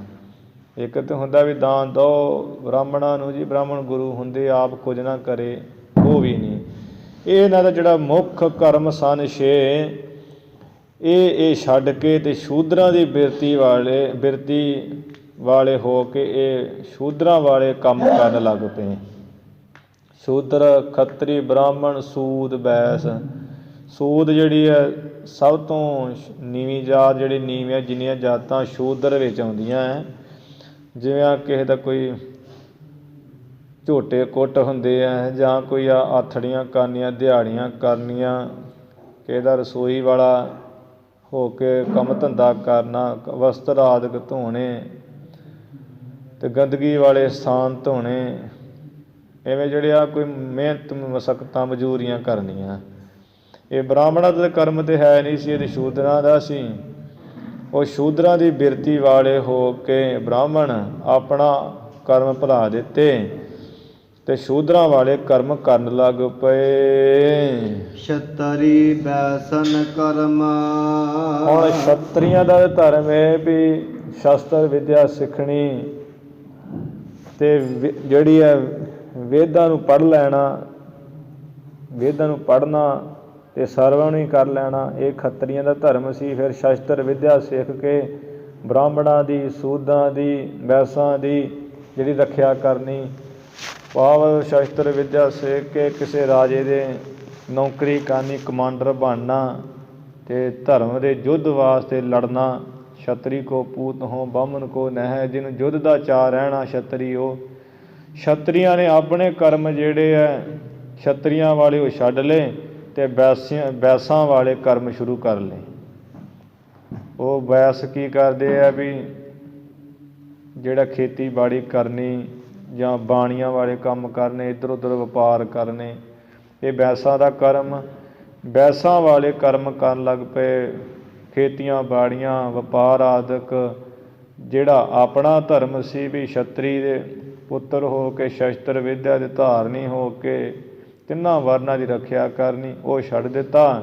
ਬੈਸਾਂ ਵਾਲੇ ਕਰਮ, ਖੇਤੀਬਾੜੀ, ਵਪਾਰ ਆਦਿਕ, ਬਾਣੀਆਂ ਵਾਲੇ ਕਰਮ ਸ਼ੁਰੂ ਕਰ ਦਿੱਤੇ। ਬੈਸ ਕਰਤ ਭਾਏ ਛਤਰ ਬ੍ਰਿਤ। ਤੇ ਜਿਹੜੇ ਬੈਸ ਸਨ, ਜਿਨ੍ਹਾਂ ਦਾ ਕਰਮ ਇਹ ਸੀ ਵੀ ਖੇਤੀਬਾੜੀ ਕਰਨੀ, ਵਣਜ ਵਪਾਰ ਕਰਨੇ, ਬਾਣੀਆਂ ਵਾਂਗ ਇੱਧਰ ਉੱਧਰ ਸਮਾਨ ਆਦਿਕ ਲੈ ਕੇ ਉੱਧਰ ਵੇਚਣੇ, ਫਾਇਦੇ ਕਰਨੇ, ਇਹ ਬੈਸਾਂ ਨੇ ਆਪਣੇ ਕਰਮ ਛੱਡ ਦਿੱਤੇ ਅਤੇ ਛਤਰੀਆਂ ਵਾਲੀ ਬਿਰਤੀ ਵਾਲੇ ਹੋ ਕੇ ਕਰਮ ਕਰਨ ਲੱਗ ਪਏ। ਭਾਵ ਬੈਸਾਂ ਨੇ ਆਪਣੀ ਖੇਤੀਬਾੜੀ ਆਦਿਕ ਛੱਡ ਦਿੱਤਾ, ਬਾਣੀਆਂ ਵਾਲਾ ਕੰਮ, ਸ਼ਸਤਰ ਵਿੱਦਿਆ ਸਿੱਖ ਕੇ ਅਤੇ ਕਮਾਂਡਰ ਬਣ ਗਏ, ਸ਼ਸਤਰ ਧਾਰੀ ਹੋ ਗਏ, ਜੰਗ ਯੁੱਧ ਕਰਨੇ ਇਹ ਲੱਗ ਪਏ। ਸ਼ੂਦਰ ਸੋ ਦਿਜ ਕੋ ਧਰਮਾ। ਜਿਹੜੇ ਸ਼ੂਦਰ ਸਨ, ਜਿਨ੍ਹਾਂ ਦਾ ਧਰਮ ਵੀ ਤਿੰਨਾਂ ਵਰਨਾਂ ਦੀ ਸੇਵਾ ਕਰਨੀ, ਖੱਤਰੀਆਂ ਦੀ, ਬ੍ਰਾਹਮਣਾਂ ਦੀ, ਬੈਸਾਂ ਦੀ, ਉਹਨਾਂ ਦੀ ਮਜ਼ਦੂਰੀ ਕਰਨੀ, ਉਹਨਾਂ ਦੇ ਹਰ ਇੱਕ ਕੰਮ ਵਿੱਚ ਹੱਥ ਵਟਾਉਣਾ ਅੱਗੇ ਹੋ ਕੇ। ਭਾਵ ਸਾਰੇ ਕੰਮ ਦੀ ਜ਼ਿੰਮੇਵਾਰੀ ਜਿਹਨਾਂ ਚੁੱਕਣਾ ਕੰਮ ਸੀ ਸ਼ੂਦਰਾਂ ਦਾ। ਸ਼ੂਦਰ ਬ੍ਰਾਹਮਣਾਂ ਵਾਲੇ ਜਿਹੜੇ ਆ ਧਰਮ ਉਹ ਕਰਨ ਲੱਗ ਪਏ। ਬ੍ਰਾਹਮਣਾਂ ਦਾ ਧਰਮ ਇਹਨਾਂ ਨੇ ਧਾਰਨ ਕਰ ਲਿਆ। ਭਾਵ ਇਹ ਵੇਦ ਪੜ੍ਹਨੇ ਸ਼ੁਰੂ ਕਰ ਦਿੱਤੇ ਇਹਨਾਂ ਨੇ। ਨਹੀਂ ਤੇ ਸ਼ੂਦਰ ਨੂੰ ਤੇ ਇਹ ਹੈ ਵੀ ਜੇ ਵੇਦ ਕਿਤੇ ਸੁਣ ਵੀ ਲੈਂਦਾ ਧੁਨੀ ਥੋੜ੍ਹੀ ਆਵਾਜ਼ ਤੇ ਇਹਦੇ ਕੰਨ ਵਿੱਚ ਸਿੱਕਾ ਢਾਲ ਕੇ ਮਨੁ ਸਮ੍ਰਿਤੀ ਮੁਤਾਬਕ ਪਾਇਆ ਜਾਏ। ਇਹ ਨਾ ਤੇ ਵੇਦ ਪੜ੍ਹ ਸਕਦਾ ਨਾ ਸੁਣ ਸਕਦਾ। ਵੇਦ ਮਹਾਨ ਮੰਨ ਕੇ ਵੀ ਇਹਨੂੰ ਨਹੀਂ ਸੁਣ ਦੇਣਾ ਹੈ ਪਰਮਾਤਮਾ ਦਾ ਨਾਮ, ਬਸ ਇਹ ਆਥੜੀਆਂ ਕਰੇ। ਅਤੇ ਜਿਹੜੇ ਸ਼ੂਦਰ ਸਨ ਉਹਨਾਂ ਨੇ ਬ੍ਰਾਹਮਣਾਂ ਵਾਲਾ ਧਰਮ ਅਪਣਾ ਲਿਆ। ਜੋ ਬ੍ਰਾਹਮਣਾਂ ਦਾ ਧਰਮ ਸੀ ਉਹ ਸ਼ੂਦਰ ਕਰਨ ਲੱਗੇ, ਅਤੇ ਸ਼ੂਦਰ ਜਿਹੜੇ ਹੈ ਉਹ ਬ੍ਰਾਹਮਣਾਂ ਵਾਲਾ ਧਰਮ ਅਤੇ ਬ੍ਰਾਹਮਣ ਜਿਹੜੇ ਸ਼ੂਦਰਾਂ ਵਾਲਾ ਕਰਮ ਕਰਨ ਲੱਗ ਪਏ। ਚੌਪਈ 20 ਗਾਵ ਤਿਨ ਕੇ ਰਹਿ ਗਏ। ਇੱਧਰ ਸਤਿਗੁਰੂ ਨਾਨਕ ਦੇਵ ਮਹਾਰਾਜ ਜੀ ਦੇ ਪ੍ਰਗਟ ਹੋਣ ਦੇ ਸਮੇਂ ਤੱਕ ਕਲਯੁਗ ਦੇ ਵਿੱਚ ਜਿਹੜੇ ਬੇਦੀਆਂ ਕੋਲ ਸਾਰੇ 20 ਕੀ ਜਿਹੜੇ ਨਗਰ ਪਿੰਡ ਰਹਿ ਗਏ ਰਾਜ ਭਾਗ ਵਾਸਤੇ। ਜਿਨ ਮੋ ਕਰਤ ਕਿਰਸਾਨੀ ਭਏ। ਜਿਨ੍ਹਾਂ ਵਿੱਚ ਉਹ ਬੇਦੀ ਕਿਰਸਾਨੇ ਕਹੀਏ ਖੇਤੀਬਾੜੀ ਦਾ ਕੰਮ ਕਰਨ ਲੱਗ ਪਏ। ਕਿੱਥੇ ਤੇ ਵੇਦ ਪਾਠੀ ਸਨ, ਵਿਦਵਾਨ ਪੜ੍ਹੇ ਲਿਖੇ, ਕਿਤੇ ਖੇਤੀ ਕਰਨ ਲੱਗ ਪਏ, ਕਿਰਸਾਨੀ ਕਰਨ ਲੱਗ ਪਏ। ਬਹੁਤ ਕਾਲ ਇਹ ਭਾਂਤ ਬਿਤਾਇਓ। ਬਹੁਤ ਸਮਾਂ ਉਹਨਾਂ ਨੇ ਇਸੇ ਤਰ੍ਹਾਂ ਖੇਤੀ ਕਰਦਿਆਂ ਲੰਘਾਇਆ। ਜਨਮ ਸਮਾਂ ਨਾਨਕ ਕੋ ਆਇਓ। ਜਦੋਂ ਖੇਤੀ ਕਰਦਿਆਂ ਨੇ ਬਹੁਤ ਸਮਾਂ ਬਿਤਾਇਆ। ਇੱਧਰ ਸ੍ਰੀ ਗੁਰੂ ਨਾਨਕ ਦੇਵ ਮਹਾਰਾਜ ਜੀ ਅਕਾਲ ਪੁਰਖ ਰੂਪ ਆਪ ਨਾਰਾਇਣ ਕਲਾ ਧਾਰ ਜਗ ਮੈਂ ਪਰਵਰਿਓ। ਗੁਰੂ ਨਾਨਕ ਸਾਹਿਬ ਜੀ ਦੇ ਅਵਤਾਰ ਧਾਰਨ ਦਾ ਸਮਾਂ ਆ ਗਿਆ ਕਲਯੁਗ ਦੇ ਵਿੱਚ। ਦੋਹਰਾ ਤਿੰਨ ਬੇਦੀਆਂ ਕੀ ਕੁਲ ਬਿਖੈ। ਫਿਰ ਗੁਰੂ ਗੋਬਿੰਦ ਸਿੰਘ ਮਹਾਰਾਜ ਕਹਿੰਦੇ ਖਾਲਸਾ ਜੀ ਜਦੋਂ 5000 ਤੋਂ ਉੱਪਰ ਵਰੇ ਕਲਯੁਗ ਦੀ ਉਮਰ ਹੋ ਗਈ, 5000 5,500 ਦੇ ਕਰੀਬ, ਤਦੋਂ ਉਹਨਾਂ ਬੇਦੀਆਂ ਦੀ ਕੁਲ ਦੇ ਵਿੱਚ ਪ੍ਰਗਟੇ ਨਾਨਕ ਰਾਏ। ਜੋ ਰਾਏ ਕਹੀਏ ਰਾਜਾ ਰੂਪ ਪਰਮੇਸ਼ਰ ਰੂਪ ਗੁਰੂ ਨਾਨਕ ਦੇਵ ਸਾਹਿਬ ਜੀ ਹੈ, ਉਹ ਫਿਰ ਬੇਦੀਆਂ ਦੀ ਕੁਲ ਦੇ ਵਿੱਚ ਪ੍ਰਗਟੇ। 1526 ਬਿਕਰਮੀ ਸੰਮਤ ਕੱਤਕ ਸੁਦੀ ਪੂਰਨਮਾਸ਼ੀ 2 ਘੜੀਆਂ ਢਲੀ ਰਾਤ ਅਨੁਰਾਧਾ ਨਛੱਤਰ ਸੀ। 1469 ਈਸਵੀ 29 ਨਵੰਬਰ ਇਵੇਂ ਸਤਿਗੁਰੂ ਮਹਾਰਾਜ ਜੀ ਦਿਨ ਬੁੱਧਵਾਰ ਨੂੰ ਪ੍ਰਗਟੇ। ਪਿਤਾ ਕਲਿਆਣ ਚੰਦ ਜੀ ਦੇ ਅਤੇ ਮਾਤਾ ਤ੍ਰਿਪਤਾ ਦੇਵੀ ਜੀ ਦੇ ਗ੍ਰਹਿ ਵਿਖੇ। ਸਭ ਸਿੱਖਨ ਕੋ ਸੁਖ ਦਏ। ਜਿਨ੍ਹਾਂ ਸਤਿਗੁਰਾਂ ਨੇ ਅਵਤਾਰ ਧਾਰ ਕੇ ਸਾਰੇ ਆਪਣੇ ਸਿੱਖਾਂ ਨੂੰ, ਜਿਨ੍ਹਾਂ ਸਿੱਖੀ ਧਾਰੀ ਗੁਰੂ ਨਾਨਕ ਸਾਹਿਬ ਜੀ ਦਰਸ਼ਨ ਕੀਤੇ, ਜਿਨ੍ਹਾਂ ਗੁਰੂ ਨਾਨਕ ਦੇਵ ਮਹਾਰਾਜ ਨੂੰ ਗੁਰੂ ਮੰਨਿਆ, ਸਿੱਖ ਬਣੇ, ਉਹਨਾਂ ਸਾਰੇ ਸਿੱਖਾਂ ਨੂੰ ਸਤਿਗੁਰੂ ਜੀ ਨੇ ਪਰਮ ਸੁੱਖ, ਕੇਵਲ ਮੁਕਤੀ ਦੇ ਸੁੱਖ, ਬ੍ਰਹਮਾਨੰਦ ਦੇ ਸੁੱਖ ਦਿੱਤੇ ਬਖਸ਼। ਜਹਾਂ ਤਹਾਂ ਭਏ ਸਹਾਏ। ਜਿੱਥੇ ਕਿੱਥੇ ਵੀ ਸੇਵਕ ਗੁਰੂ ਕੇ ਨੇ ਯਾਦ ਕੀਤਾ, ਉੱਥੇ ਮਹਾਰਾਜ ਸਹਾਇਤਾ ਕਰਨ ਵਾਲੇ ਹੋਏ, ਸਹਾਇਤਾ ਕੀਤੀ। ਭਾਈ ਮਰਦਾਨਾ ਜੀ ਜਦੋਂ ਬੰਗਾਲ ਦੇਸ਼ 'ਚ ਗਏ ਹੈ, ਉੱਥੇ ਕਾਮਰੂਪ ਦੇਸ਼ ਵਿੱਚ ਜਦੋਂ ਉਹਨਾਂ ਬੀਬੀਆਂ ਨੇ ਛਲ ਵਲ ਕਰਕੇ ਯੰਤਰਾਂ ਮੰਤਰ ਨਾਲ ਭਾਈ ਮਰਦਾਨੇ ਜੀ ਨੂੰ ਭੇਡੂ ਬਣਾ ਲਿਆ ਸੀ। ਜਦੋਂ ਯਾਦ ਕੀਤਾ ਅੰਦਰੇ ਅੰਦਰ ਸਿਮਰਤੀ ਨਾਲ, ਸਤਿਗੁਰੂ ਜੀ ਨੇ ਉੱਥੇ ਜਾ ਕੇ ਸਹਾਇਤਾ ਕੀਤੀ। ਜਦੋਂ ਜੰਗਲ ਵਿੱਚ ਯੋਜਨਾ ਦੇ ਤੱਕ ਲੰਬਾ ਦੈਂਤ ਜਦੋਂ ਰਾਖਸ਼ ਨੇ ਭਾਈ ਮਰਦਾਨਾ ਜੀ ਨੂੰ ਖਾ ਲਿਆ ਸੀ, ਉਦੋਂ ਹੀ ਸਿਮਰਤੀ ਯਾਦ ਕੀਤਾ ਗੁਰੂ ਨਾਨਕ ਦੇਵ ਮਹਾਰਾਜ ਜੀ ਨੂੰ, ਅਤੇ ਸੱਚੇ ਪਾਤਸ਼ਾਹ ਮਹਾਰਾਜ ਜੀ ਉੱਥੇ ਜਾ ਕੇ ਦੈਂਤ ਦੇ ਵਿੱਚ ਹੀ ਪ੍ਰਵੇਸ਼ ਕਰਕੇ ਸਰੀਰ ਆਪਣਾ ਵਧਾ ਕੇ ਸਹਾਇਤਾ ਕੀਤੀ ਸੀ। ਜਿੱਥੇ ਕਿਤੇ ਵੀ ਸੇਵਕ ਨੇ ਯਾਦ ਕੀਤਾ, ਸਤਿਗੁਰੂ ਮਹਾਰਾਜ ਨੇ ਉੱਥੇ ਜਾ ਕੇ ਆਪਣੇ ਸੇਵਕਾਂ ਦੀ ਸਹਾਇਤਾ ਕੀਤੀ। ਇਹ ਗੁਰੂ ਗੋਬਿੰਦ ਸਿੰਘ ਮਹਾਰਾਜ ਕਹਿ ਰਹੇ ਹੈ।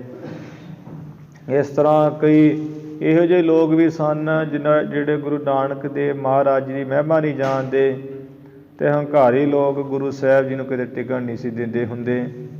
ਜਦੋਂ ਗੁਰੂ ਮਹਾਰਾਜ ਇੱਧਰ ਗਏ ਹੈ, ਮਿੰਟਗੁਮਰੀ ਜ਼ਿਲ੍ਹੇ ਦੇ ਵਿੱਚ ਸਤਘਰਾ ਸ਼ਹਿਰ ਦੇ ਵਿੱਚ ਜਿਹੜਾ ਸ਼ਾਹੂਕਾਰ ਸੀ, ਬੜਾ ਦੁਖੀ, ਉਹਦੀ ਘਰ ਦੀ ਵਿਭਚਾਰ ਨੂੰ ਸਿੱਧੇ ਰਾਹ ਪਾ ਕੇ ਗੁਰੂ ਮਹਾਰਾਜ ਜੀ ਅਤੇ ਜਿਹੜਾ ਮਿੰਟੋਗੁਮਰੀ ਜ਼ਿਲ੍ਹੇ ਵਿੱਚ ਹੀ ਦੀਪਾਲਪੁਰ ਸ਼ਹਿਰ ਹੈ, ਜਿੱਥੇ ਬਾਰ-ਬਾਰ ਸਤਿਗੁਰੂ ਜੀ ਦਾ ਸਥਾਨ ਬਣਿਆ ਹੋਇਆ, ਉੱਥੇ ਗੁਰੂ ਸਾਹਿਬ ਜੀ ਗਏ ਸਨ।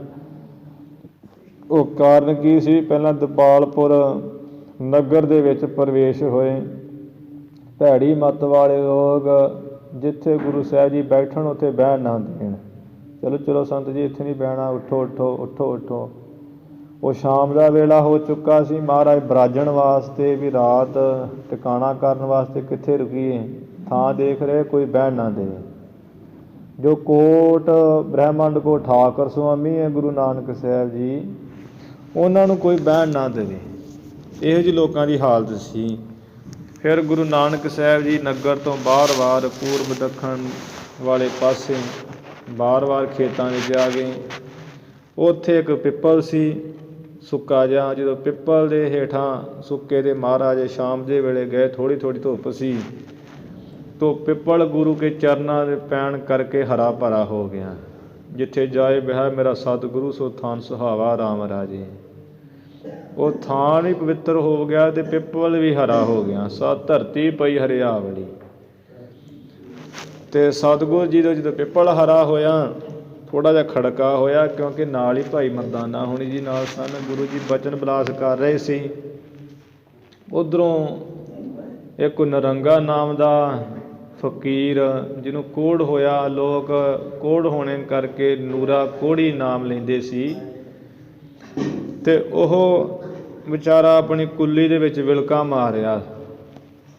ਗੁਰੂ ਮਹਾਰਾਜ ਜੀ ਬੈਠ ਕੇ ਪਿੱਪਲ ਦੇ ਹੇਠਾਂ, ਅਤੇ ਇਹਨੇ ਕੋਹੜੀ ਵਿਚਾਰਾ ਬੜਾ ਘਿਸੜਦਾ ਘਿਸੜਦਾ, ਜਿਹਦੇ ਪੀਕ ਪਈ ਹੋਈ ਹੈ, ਖੂਨ ਵਗ ਰਿਹਾ, ਬੜਾ ਔਖਾ ਹੋ ਕੇ ਵਿਚਾਰਾ ਬਾਹਰ ਨਿਕਲਿਆ। ਜਦੋਂ ਕੁੱਲੀ ਵਿੱਚੋਂ ਬਾਹਰ ਨਿਕਲ ਕੇ ਉਸਨੇ ਦੇਖਿਆ ਗੁਰੂ ਨਾਨਕ ਸਾਹਿਬ ਜੀ ਦਾ ਪਵਿੱਤਰ ਸਰੂਪ, ਸਾਰਾ ਦੁੱਖ ਹੀ ਦੂਰ ਹੋ ਗਿਆ। ਦੁੱਖ ਉਹਦਾ ਸਾਰਾ ਹੀ ਨਿਵਰਤ ਹੋ ਗਿਆ, ਸ਼ਾਂਤੀ ਆਈ।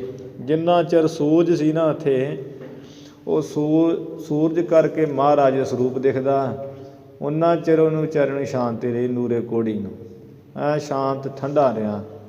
ਜਦੋਂ ਹੀ ਰਹਿਰਾਸ ਸਾਹਿਬ ਦਾ ਸਮਾਂ ਹੋ ਗਿਆ, ਹਨੇਰ ਜਿਹਾ ਹੋ ਗਿਆ, ਅੰਦਰ ਬਾਹਰ ਦਿਨ ਹੋ ਗਿਆ, ਰਾਤ ਹੋ ਗਈ, ਫਿਰ ਗੁਰੂ ਕਾ ਸਰੂਪ ਉਹਨੂੰ ਦਿਖੇ ਨਾ, ਜਿਸ ਕਰਕੇ ਨੂਰੇ ਕੋਹੜੀ ਦੇ ਬਹੁਤ ਫਿਰ ਦਰਦ ਹੋਣੀ ਸ਼ੁਰੂ ਹੋ ਗਈ। ਫਿਰ ਤਾਂ ਬੜਾ ਵਿਚਾਰਾ ਵਿੜਕੇ ਰਾਤ ਚੀਕਾਂ ਮਾਰੇ, ਕਿਲਕਾਰੀਆਂ ਮਾਰੇ, ਤੜਫੇ। ਪਰ ਤੜਫਦਿਆਂ ਜਦੋਂ ਅੰਮ੍ਰਿਤ ਵੇਲੇ ਦਾ ਸਮਾਂ ਆਇਆ, ਗੁਰੂ ਨਾਨਕ ਦੇਵ ਮਹਾਰਾਜ ਜੀ ਨੇ ਇੰਨਾ ਵਿਲਕਦੇ ਹੋਏ ਦੇਖ ਕੇ, ਕਿਉਂਕਿ ਸਮਾਂ ਸਤਿਗੁਰੂ ਜਾਣਦੇ ਕਦੋਂ ਕੀ ਕਰਨਾ, ਉਹ ਕਿਰਪਾ ਕਰਨੀ ਸੀ, ਥੋੜ੍ਹਾ ਸਮਾਂ ਜਾਣ ਕੇ ਲਾ ਦਿੱਤਾ, ਕਿਉਂਕਿ ਦੁੱਖ ਹੀ ਨਿਵਰਤ ਕਰ ਦੇਣਾ ਸੀ। ਜਨਮਾਂ ਜਨਮਾਂ ਦੀ ਦਰਦ ਕੱਢ ਦਿੱਤੀ ਰਾਤੋਂ ਰਾਤ ਹੀ। ਅੰਮ੍ਰਿਤ ਵੇਲੇ ਮਹਾਰਾਜ ਜੀ ਨੇ ਕਿਹਾ, ਭਾਈ ਮਰਦਾਨਿਆ ਰਬਾਬ ਸੁਰ ਵਿੱਚ ਕਰੋ। ਉਸ ਵੇਲੇ ਗੁਰੂ ਸਾਹਿਬ ਜੀ ਨੇ ਨੂਰੇ ਕੋਹੜੀ ਨੂੰ ਸੁਣਾਉਂਦਿਆਂ ਹੋਇਆਂ ਸ਼ਬਦ ਉਚਾਰਨ ਕੀਤਾ ਕਿ ਜਿਉ ਤਪਤ ਹੈ ਬਾਰੋ ਬਾਰ, ਤਪ ਤਪ ਖਪੇ ਬਹੁਤ ਬੇਕਾਰ, ਜੈ ਤਨ ਬਾਣੀ ਵਿਸਰ ਜਾਏ, ਜਿਉ ਪੱਕਾ ਰੋਗੀ ਵਿਲ ਲਾਏ। ਵੀ ਜਿਨ੍ਹਾਂ ਦੇ ਬਾਣੀ ਵਿਸਰ ਜਾਂਦੀ, ਜਿਵੇਂ ਪੱਕੇ ਰੋਗੀ ਵਿਲਕਾਂ ਮਾਰਦੇ, ਉਵੇਂ ਹਾਲਤ ਹੁੰਦੀ ਜਿਵੇਂ ਆ ਨੂਰਾ ਕੋਹੜੀ ਮਾਰ ਰਿਹਾ। ਇਹ ਸ਼ਬਦ ਸਾਰਾ ਹੀ ਉਚਾਰ ਕੇ ਤੇ ਗੁਰੂ ਮਹਾਰਾਜ ਜੀ ਨੇ ਨੂਰੇ ਕੋਹੜੀ ਦੀ ਜਿਹੜੀ ਦੇਹ ਸੋਨੇ ਵਰਗੀ ਕਰਤੀ, ਸਾਰਾ ਕੋਹੜੀ ਦੂਰ ਕਰਤਾ। ਜਿੱਥੇ ਕਿਸੇ ਨੇ ਯਾਦ ਕੀਤਾ, ਗੁਰੂ ਸਾਹਿਬ ਕਹਿ ਰਹੇ ਜਹ ਤੈ ਭਏ ਸਹਾਈ। ਜਿੱਥੇ ਕਿੱਥੇ ਮਹਾਰਾਜ ਸਹਾਇਤਾ ਕਰਨ ਵਾਲੇ ਹੋਏ, ਨੂਰੇ ਕੋਹੜੀ ਨੇ ਮਹਾਰਾਜ ਨੂੰ ਯਾਦ ਵੀ ਨਹੀਂ ਕੀਤਾ। ਵੇਖ ਲਓ, ਫਿਰ ਵੀ ਗੁਰੂ ਸਾਹਿਬ ਜੀ ਜਾ ਕੇ ਸਹਾਇਤਾ ਕੀਤੀ, ਅਤੇ ਜਿੱਥੇ ਯਾਦ ਕੀਤਾ ਉੱਥੇ ਵੀ ਸਹਾਇਤਾ ਕੀਤੀ। ਗੁਰੂ ਨਾਨਕ ਸਾਹਿਬ ਜੀ ਐਸੇ ਪ੍ਰਗਟ ਹੋਏ ਜਿਨ੍ਹਾਂ ਨੇ ਆਪਣੇ ਸਿੱਖਾਂ ਨੂੰ ਸਭ ਤਰ੍ਹਾਂ ਦੇ ਸੁੱਖ ਦਿੱਤੇ, ਜਿੱਥੇ ਕਿੱਥੇ ਜਾ ਕੇ ਸੇਵਕਾਂ ਦੀ ਸਹਾਇਤਾ ਕੀਤੀ। ਚੌਪਈ ਤਿੰਨ ਇਹ ਕਲ ਮੋ ਧਰਮ ਚਲਾਇਓ। ਤਿੰਨ ਕਈ ਉਹਨਾਂ ਸਤਿਗੁਰੂ ਨਾਨਕ ਦੇਵ ਮਹਾਰਾਜ ਜੀ ਨੇ ਇਸ ਕਲਯੁਗ ਦੇ ਵਿੱਚ ਅਕਾਲੀ ਧਰਮ ਸਿੱਖੀ ਪੰਥ ਦਾ ਮਾਰਗ ਚਲਾਇਆ। ਸਭ ਸਾਧਨ ਕੋ ਰਾਹੋ ਬਤਾਇਓ। ਸਾਰੇ ਸਾਧਨ ਜਿਹੜੇ ਕੀਤੇ ਜਾਂਦੇ ਆ, ਤਪ ਕੀਤੇ ਜਾਂਦੇ ਆ, ਉਹਨਾਂ ਸਾਧਨਾਂ ਨੂੰ ਸਫਲ ਕਰਨ ਦਾ ਰਾਹ ਦੱਸਿਆ ਮਹਾਰਾਜ ਜੀ ਨੇ ਕਿ ਸਾਰੇ ਜਿਹੜੇ ਸਾਧਨ ਹੈ ਉਹ ਫਲ ਬਾਰੇ ਦਾਤੇ ਨਹੀਂ ਹੈ ਆਪਣੇ ਆਪ। ਉਹ ਫਲ ਬਾਰੇ ਦਾਤੇ ਕਾਹਦੇ ਨਾਲ? ਨਾਮ ਦੇ ਨਾਲ। ਜਿਵੇਂ ਗੁਰੂ ਮਹਾਰਾਜ ਜੀ ਨੇ ਵਾਹਿਗੁਰੂ ਨਾਮ ਦੀ ਮਹਿਮਾ ਸੁਣਾਉਂਦਿਆਂ ਹੋਇਆਂ, ਮਹਿਮਾ ਦੱਸਦੇ ਹੋਏ ਤੇ ਉਹ ਦੱਸਿਆ ਸੀ ਨਾ ਕਿ ਭਾਈ ਨਾਮ ਦੀ ਮਹਿਮਾ ਬਹੁਤ ਮਹਾਨ ਹੈ। ਨਾਮ ਤੋਂ ਬਿਨਾਂ ਜਿੰਨੇ ਸਾਧਨ ਕਰਨੇ ਆ ਉਹ ਤੇ ਇਵੇਂ ਜਿਵੇਂ ਕਾਗਜ਼ ਲੈ ਕੇ ਤੇ ਨਾਲ ਕਲਮ ਲੈ ਕੇ, ਸ਼ਾਹੀ ਲੈ ਕੇ ਤੇ ਜ਼ੀਰੋਆਂ ਜ਼ੀਰੋਆਂ ਲਿਖੀ ਜਾਵੇ ਕਾਗਜ਼ ਉੱਪਰ। ਉਹ ਕਿੰਨੀਆਂ ਲਿਖਦੇ, 20 ਲਿਖਦੇ, 25 ਲਿਖਦੇ ਜ਼ੀਰੋਆਂ। ਕੋਈ ਉਹਨੂੰ ਪੁੱਛੇ ਵੀ ਇਹ ਕਿੰਨਾ ਬਣਿਆ ਹਿਸਾਬ ਕਿਤਾਬ, ਤਾਂ ਅਗਲਾ ਕਹੂਗਾ ਵੀ ਜ਼ੀਰੋਆਂ ਪਈਆਂ, ਹਿਸਾਬ ਕਿਤਾਬ ਕਾਹਦਾ? ਜ਼ੀਰੋ ਸਾਰੀਆਂ ਜ਼ੀਰੋ, 18 ਪਈਆਂ, 20 ਪਈਆਂ, ਉਹਦੀ ਕੋਈ ਗਿਣਤੀ ਨਹੀਂ। ਪਰ ਉਹ ਜੇ ਜ਼ੀਰੋਆਂ ਦੇ ਅੱਗੇ ਇੱਕ ਏਕਾ ਲੱਗ ਜੇ ਤੇ ਉਹਦੀ ਕੀਮਤ ਵੱਧ ਜਾਂਦੀ। ਉਸੇ ਵੇਲੇ ਉਹ ਸੰਖਿਆ ਵਿੱਚ, ਗਿਣਤੀ ਵਿੱਚ ਆ ਜਾਂਦਾ। ਜੇ ਇੱਕ ਜ਼ੀਰੋ ਪਈ ਹੈ ਤੇ ਉਹਦੀ ਕੋਈ ਗਿਣਤੀ ਨਹੀਂ, ਇੱਕ ਲਾ ਦਿੱਤਾ ਤੇ ਉਹਦੀ 10 ਗੁਣਾ ਕੀਮਤ ਵੱਧ ਗਈ। ਦੂਜੀ ਜ਼ੀਰੋ ਲਾ ਦਿੱਤੀ 100, ਫਿਰ 10 ਗੁਣਾ ਵੱਧ ਗਈ। ਤੀਜੀ ਜ਼ੀਰੋ ਲੱਗ ਗਈ 10 ਗੁਣਾ ਵੱਧ ਕੇ 1000। ਚੌਥੀ ਦੇ ਨਾਲ 10,000, ਪੰਜਵੀਂ ਦੇ ਨਾਲ ਲੱਖ, ਛੇਵੀਂ ਦੇ ਨਾਲ ਕਰੋੜ, ਸੱਤਵੀਂ ਦੇ ਨਾਲ 10 ਕਰੋੜ, ਅੱਗੇ ਅੱਗੇ ਨੀਲ ਪਦਮ ਸੰਖਾਂ ਤੱਕ ਸੰਖਿਆ ਚੱਲ ਜਾਂਦੀ। ਗੁਰੂ ਸਾਹਿਬ ਜੀ ਨੇ ਦੱਸਿਆ ਵੀ ਇਹ ਜਿਹੜੀਆਂ ਜ਼ੀਰੋਆਂ ਏਕੇ ਤੋਂ ਬਿਨਾਂ ਜਿਵੇਂ ਨਿਸਫਲ ਨਾ ਕਿਸੇ ਗਿਣਤੀ ਵਿੱਚ ਨਹੀਂ ਹੈ, ਇਸੇ ਤਰ੍ਹਾਂ ਜਿਹੜੇ ਸਾਧਨ ਜਿੰਨੇ ਵੀ ਹੈ ਉਹ ਸਾਰੇ ਜ਼ੀਰੋਆਂ ਵਾਂਗ ਹੈ। ਜੇ ਉਹਨਾਂ ਅੱਗੇ ਨਾਮ ਰੂਪੀ ਇੱਕ ਲੱਗ ਜੇ ਤੇ ਉਹ ਸਾਧਨਾਂ 'ਚ 10 ਗੁਣਾ ਕੀਮਤ ਵੱਧ ਜਾਂਦੀ। ਇਹ ਗੁਰੂ ਸਾਹਿਬ ਜੀ ਨੇ ਦੱਸਿਆ ਵੀ ਨਾਮ ਦੀ ਮਹਾਨਤਾ ਹੈ। ਚਾਰੇ ਯੁੱਗਾਂ ਵਿੱਚ ਹੀ ਯੁੱਗ ਚਾਰੇ ਨਾਮ ਵਡਿਆਈ ਹੋਈ। ਚਾਰੇ ਯੁੱਗਾਂ ਵਿੱਚ ਨਾਮ ਦੀ ਹੀ ਵਡਿਆਈ ਹੋਈ ਹੈ। ਚਾਰੇ ਯੁੱਗਾਂ ਵਿੱਚ ਨਾਮ ਹੀ ਮਹਾਨ ਹੈ। ਇਸ ਤਰ੍ਹਾਂ ਸਤਿਗੁਰੂ ਜੀ ਨੇ ਸਾਰੇ ਸਾਧਨਾਂ ਨੂੰ ਸਫਲ ਕਰਨ ਦਾ ਨਾਮ ਅਕਾਲੀ ਧਰਮ ਸਿੱਖੀ ਵਿੱਚ ਦੱਸਿਆ। ਜੇ ਤਾਕੇ ਮਾਰਗ ਮਹਿਬ ਆਏ। ਜੋ ਪਾਠ ਛੋਦੇ ਥੇ, ਜੋ ਗੁਰੂ ਨਾਨਕ ਸਾਹਿਬ ਮਹਾਰਾਜ ਜੀ ਦੇ ਸਿੱਖੀ ਪੰਥ ਦੇ ਮਾਰਗ, ਅਕਾਲੀ ਧਰਮ ਜੋ ਸਿੱਖੀ ਧਰਮ ਹੈ ਜਾਂ ਭਾਵ ਭਗਤੀ ਦੇ ਮਾਰਗ ਦੇ ਵਿੱਚ ਆਏ, ਪ੍ਰਵੇਸ਼ ਹੋਏ, ਧਾਰਨ ਕੀਤੀ ਸਿੱਖੀ ਜਿਨ੍ਹਾਂ ਤੇ ਕਬਹੁ ਨਹੀਂ ਪਾਪ ਸੰਤਾਏ। ਉਹਨਾਂ ਨੂੰ ਕਿਸੇ ਵੀ ਪਾਪ ਨੇ ਸਤਾਇਆ ਨਹੀਂ ਹੈ ਕਦੀ ਵੀ। ਜਾਂ ਜਿਹੜੇ ਵੀ ਗੁਰੂ ਕੀ ਸਿੱਖੀ ਦੇ ਮਾਰਗ ਵਿੱਚ ਆਏ ਹੈ ਜਾਂ ਆਉਣਗੇ, ਉਹਨਾਂ ਨੂੰ ਕਦੀ ਪਾਪ ਨਹੀਂ ਸਤਾਏਗਾ। ਨਾ ਪਹਿਲਾਂ ਸਤਾਇਆ ਸਿੱਖਾਂ ਨੂੰ, ਨਾ ਅੱਗੇ ਸਤਾਏਗਾ। ਉਹ ਭਾਵ ਉਹਨਾਂ ਦੇ ਪਾਪ ਨਾਸ ਹੋ ਜਾਣਗੇ। ਬੱਜਰ ਪਾਪ, ਬ੍ਰਾਹਮਣ ਕੈਲੀ, ਘਾਤ ਕੰਜਗਾ, ਕਿ ਕਿਸੇ ਬ੍ਰਹਮ ਗਿਆਨੀ ਨੂੰ ਮਾਰ ਦੇਣਾ, ਤੇ ਐਵੇਂ ਧੀ ਦਾ ਧਾਨ ਖਾਣਾ ਜਾਂ ਕੋਈ ਗਊ ਮਾਰ ਦੇਣੀ, ਇਹ ਬੱਜਰ ਪਾਪ ਜਿਹੜੇ ਬ੍ਰਾਹਮਣ ਕੈਲੀ, ਘਾਤ ਕੰਜਕਾ, ਅਣਚਾਰੀ ਕਾ ਧਾਨ, ਚੋਰ ਦੇ ਘਰ ਦੇ ਰੋਟੀ ਪਾਣੀ ਖਾਣਾ, ਇਹ ਜਿਹੜੇ ਬੱਜਰ ਪਾਪ ਹੈ, ਇਹੋ ਜਿਹੇ ਬੱਜਰ ਪਾਪਾਂ ਨੇ ਵੀ ਉਹਨਾਂ ਨੂੰ ਕਦੀ ਸਤਾਇਆ ਨਹੀਂ। ਸਭ ਪਾਪ ਉਹਨਾਂ ਦੇ ਨਾਸ ਹੋ ਗਏ ਹਨ। ਜੇ ਜੇ ਪੰਥ ਤਵਨ ਕੇ ਪਰੇ। ਜੇ ਜੇ ਕਹੀਏ ਜਿਹੜੇ ਜਿਹੜੇ ਵੀ ਪੁਰਸ਼ ਸਤਿਗੁਰੂ ਨਾਨਕ ਦੇਵ ਮਹਾਰਾਜ ਦੇ ਸਿੱਖੀ ਪੰਥ ਦੇ ਵਿੱਚ ਪਏ ਚੱਲੇ ਹਨ, ਪਾਪ ਤਾਪ ਤਿਨ ਕੇ ਪ੍ਰਭ ਹਰੇ। ਉਹਨਾਂ ਦੇ ਪਾਪ ਤਿੰਨੇ ਤਾਪ ਉਸ ਪਰ ਗੁਰੂ ਮਹਾਰਾਜ ਸਾਰੇ ਨਾਸ ਕਰ ਦਿੱਤੇ ਸੱਚੇ ਪਾਤਸ਼ਾਹ ਜੀ ਨੇ। ਜਾਂ ਜਿਹੜੇ ਜਿਹੜੇ ਸਿੱਖੀ ਪੰਥ ਵਿੱਚ ਪੈਣਗੇ, ਧਾਰਨ ਕਰਨਗੇ ਸਿੱਖੀ ਪੰਥ, ਉਹਨਾਂ ਦੇ ਪਾਪ ਤੇ ਤਾਪ ਮਹਾਰਾਜ ਸਭ ਨਾਸ ਕਰ ਦੇਣਗੇ, ਸਭ ਨਿਵਰਤ ਕਰ ਦੇਣਗੇ। ਬੱਜਰ ਪਾਪ ਵੀ ਇਸੇ ਤਰ੍ਹਾਂ ਮਨ ਦੇ ਜਿਹੜੇ ਤਾਪ ਹੈ, ਸਰੀਰ ਦੇ ਤਾਪ ਹੈ, ਬਾਣੀ ਦੇ ਤਾਪ ਹੈ, ਆਦਿ ਵਿਆਧੀ ਉਪਾਧੀ, ਇਹ ਤਿੰਨੇ ਤਾਪ ਹੀ ਉਹਨਾਂ ਦੇ ਪ੍ਰਮਾਤਮਾ ਰੂਪ ਗੁਰੂ ਨਾਨਕ ਸਾਹਿਬ ਜੀ ਦੂਰ ਕਰ ਦੇਣਗੇ ਤੇ ਦੂਰ ਕੀਤੇ ਹਨ। ਦੁਖ ਭੁਖ ਕਬਹੁ ਨਾ ਸੰਤਾਏ। ਉਹਨਾਂ ਨੂੰ ਦੁੱਖ ਤੇ ਭੁੱਖ ਨਹੀਂ ਸਤਾਏਗੀ, ਉਹਨਾਂ ਦੀ ਦੁੱਖ ਭੁੱਖ ਰਹਿ ਨਹੀਂ ਜਾਏਗੀ। ਇਹ ਨਹੀਂ ਵੀ ਗੁਰੂ ਨਾਨਕ ਸਾਹਿਬ ਸੱਚੇ ਪਾਤਸ਼ਾਹ ਜਿਹੜੇ ਮੰਨਣਗੇ ਉਹ ਦੁਖੀ ਰਹਿਣਗੇ, ਭੁੱਖੇ ਰਹਿਣਗੇ। ਦੁੱਖ ਭੁੱਖ ਉਹਨਾਂ ਨੂੰ ਕਦੀ ਸਤਾਏਗੀ ਨਹੀਂ। ਦੁੱਖ ਵੀ ਕਈ ਤਰ੍ਹਾਂ ਦੇ ਹੈ ਗੁਰੂ ਮਹਾਰਾਜ, ਦੁੱਖ ਕਈ ਤਰ੍ਹਾਂ ਦੇ ਹਨ। ਮਹਾਰਾਜ ਕਹਿੰਦੇ ਦੁੱਖ ਵਿਛੋੜਾ, ਇੱਕ ਦੁੱਖ ਭੂਖ, ਇੱਕ ਦੁੱਖ ਸਖਤ ਵਾਰ ਜਮਦੂਤ, ਇੱਕ ਦੁੱਖ ਰੋਗ ਲੱਗੈ ਤਨ ਧਾਏ, ਵੈਦਨਾ ਭੋਲੇ ਦਾਰੂ ਲਾਏ। ਇੱਕ ਦੁੱਖ ਦੇ ਸਭ ਤੋਂ ਵੱਡਾ ਵਿਛੋੜਾ, ਵਿਛੋੜੇ ਦਾ ਦੁੱਖ ਬੜਾ ਮਾੜਾ, ਇਹ ਦੁੱਖ ਨਹੀਂ ਸਤਾਊਗਾ। ਫਿਰ ਇੱਕ ਦੁੱਖ ਵਿਛੋੜਾ, ਇੱਕ ਦੁੱਖ ਭੁੱਖ ਦਾ ਹੈ, ਫਿਰ ਜੰਮ ਦੀ ਮਾਰ ਦਾ ਦੁੱਖ ਹੈ, ਸਰੀਰ ਦੇ ਦੁੱਖ ਹਨ, ਤਰ੍ਹਾਂ ਤਰ੍ਹਾਂ ਦੇ ਰੋਗ ਲੱਗ ਜਾਂਦੇ ਆਣ ਕੇ ਮਾੜੇ ਮਾੜੇ, ਇਹ ਨਹੀਂ ਸਤਾਉਣਗੇ ਉਹਨਾਂ ਨੂੰ। ਦੁੱਖ ਇਸ ਤਰ੍ਹਾਂ ਜਨਮ ਮਰ ਦਾ ਦੁੱਖ ਨਹੀਂ ਸਤਾਏਗਾ। ਜੰਮਣ ਮਰ ਦਾ ਦੁੱਖ ਬੜਾ ਭਾਰੀ ਹੈ। 9 ਮਹੀਨੇ 10 ਮਹੀਨੇ ਪੁੱਠੇ ਲੜ ਕੇ ਰਹਿਣਾ, ਮੁਖ ਤਲੇ ਪੈਰ ਕੋਹਥੜੈ ਵਸੰਦੋ ਕੋਹ, ਮੁਖ ਤਲੇ ਪੈਰ ਉਪਰੈ ਵਸੰਦੋ ਕੋਹਥੜੈ ਥਾਏ। ਉਹ ਜੇ ਥਾਂ ਦੇ ਵਸਣਾ ਪੈਂਦਾ, ਇਹ ਕਿੰਨਾ ਭਾਰੀ ਦੁੱਖ ਹੈ। ਫਿਰ ਜਨਮ ਵੇਲੇ ਦੁੱਖ, ਫਿਰ ਜਦੋਂ ਸਾਲ ਤੱਕ ਬੱਚਾ ਬੋਲ ਨਹੀਂ ਸਕਦਾ, ਉਦੋਂ ਬੇਵੱਸ ਹੋਇਆ, ਅਧੀਨ ਹੋਇਆ, ਤੁਰ ਫਿਰ ਨਹੀਂ ਸਕਦਾ, ਉਦੋਂ ਬੜਾ ਦੁੱਖ। ਹੱਠ ਦਾ ਦੁੱਖ, ਭੁੱਖ ਦਾ ਦੁੱਖ, ਕਈ ਦੁੱਖ ਲੱਗਦੇ ਉਦੋਂ।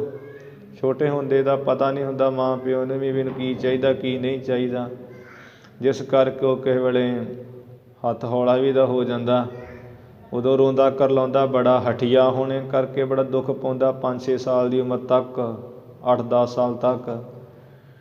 ਫਿਰ ਕਿਸ਼ੋਰ ਅਵਸਥਾ ਵਿੱਚ, ਬਾਲਪਣੇ ਦੇ ਵਿੱਚ ਦੁੱਖ ਬੜਾ, ਹੱਠਦੇ ਵਸਤੂਆਂ ਪ੍ਰਾਪਤ ਕਰਨ ਦੇ ਨਹੀਂ ਮਿਲਦੀਆਂ, ਫਿਰ ਅੱਗੋਂ ਖੜਕ ਵੀ ਜਾਂਦੀਆਂ ਹਨ।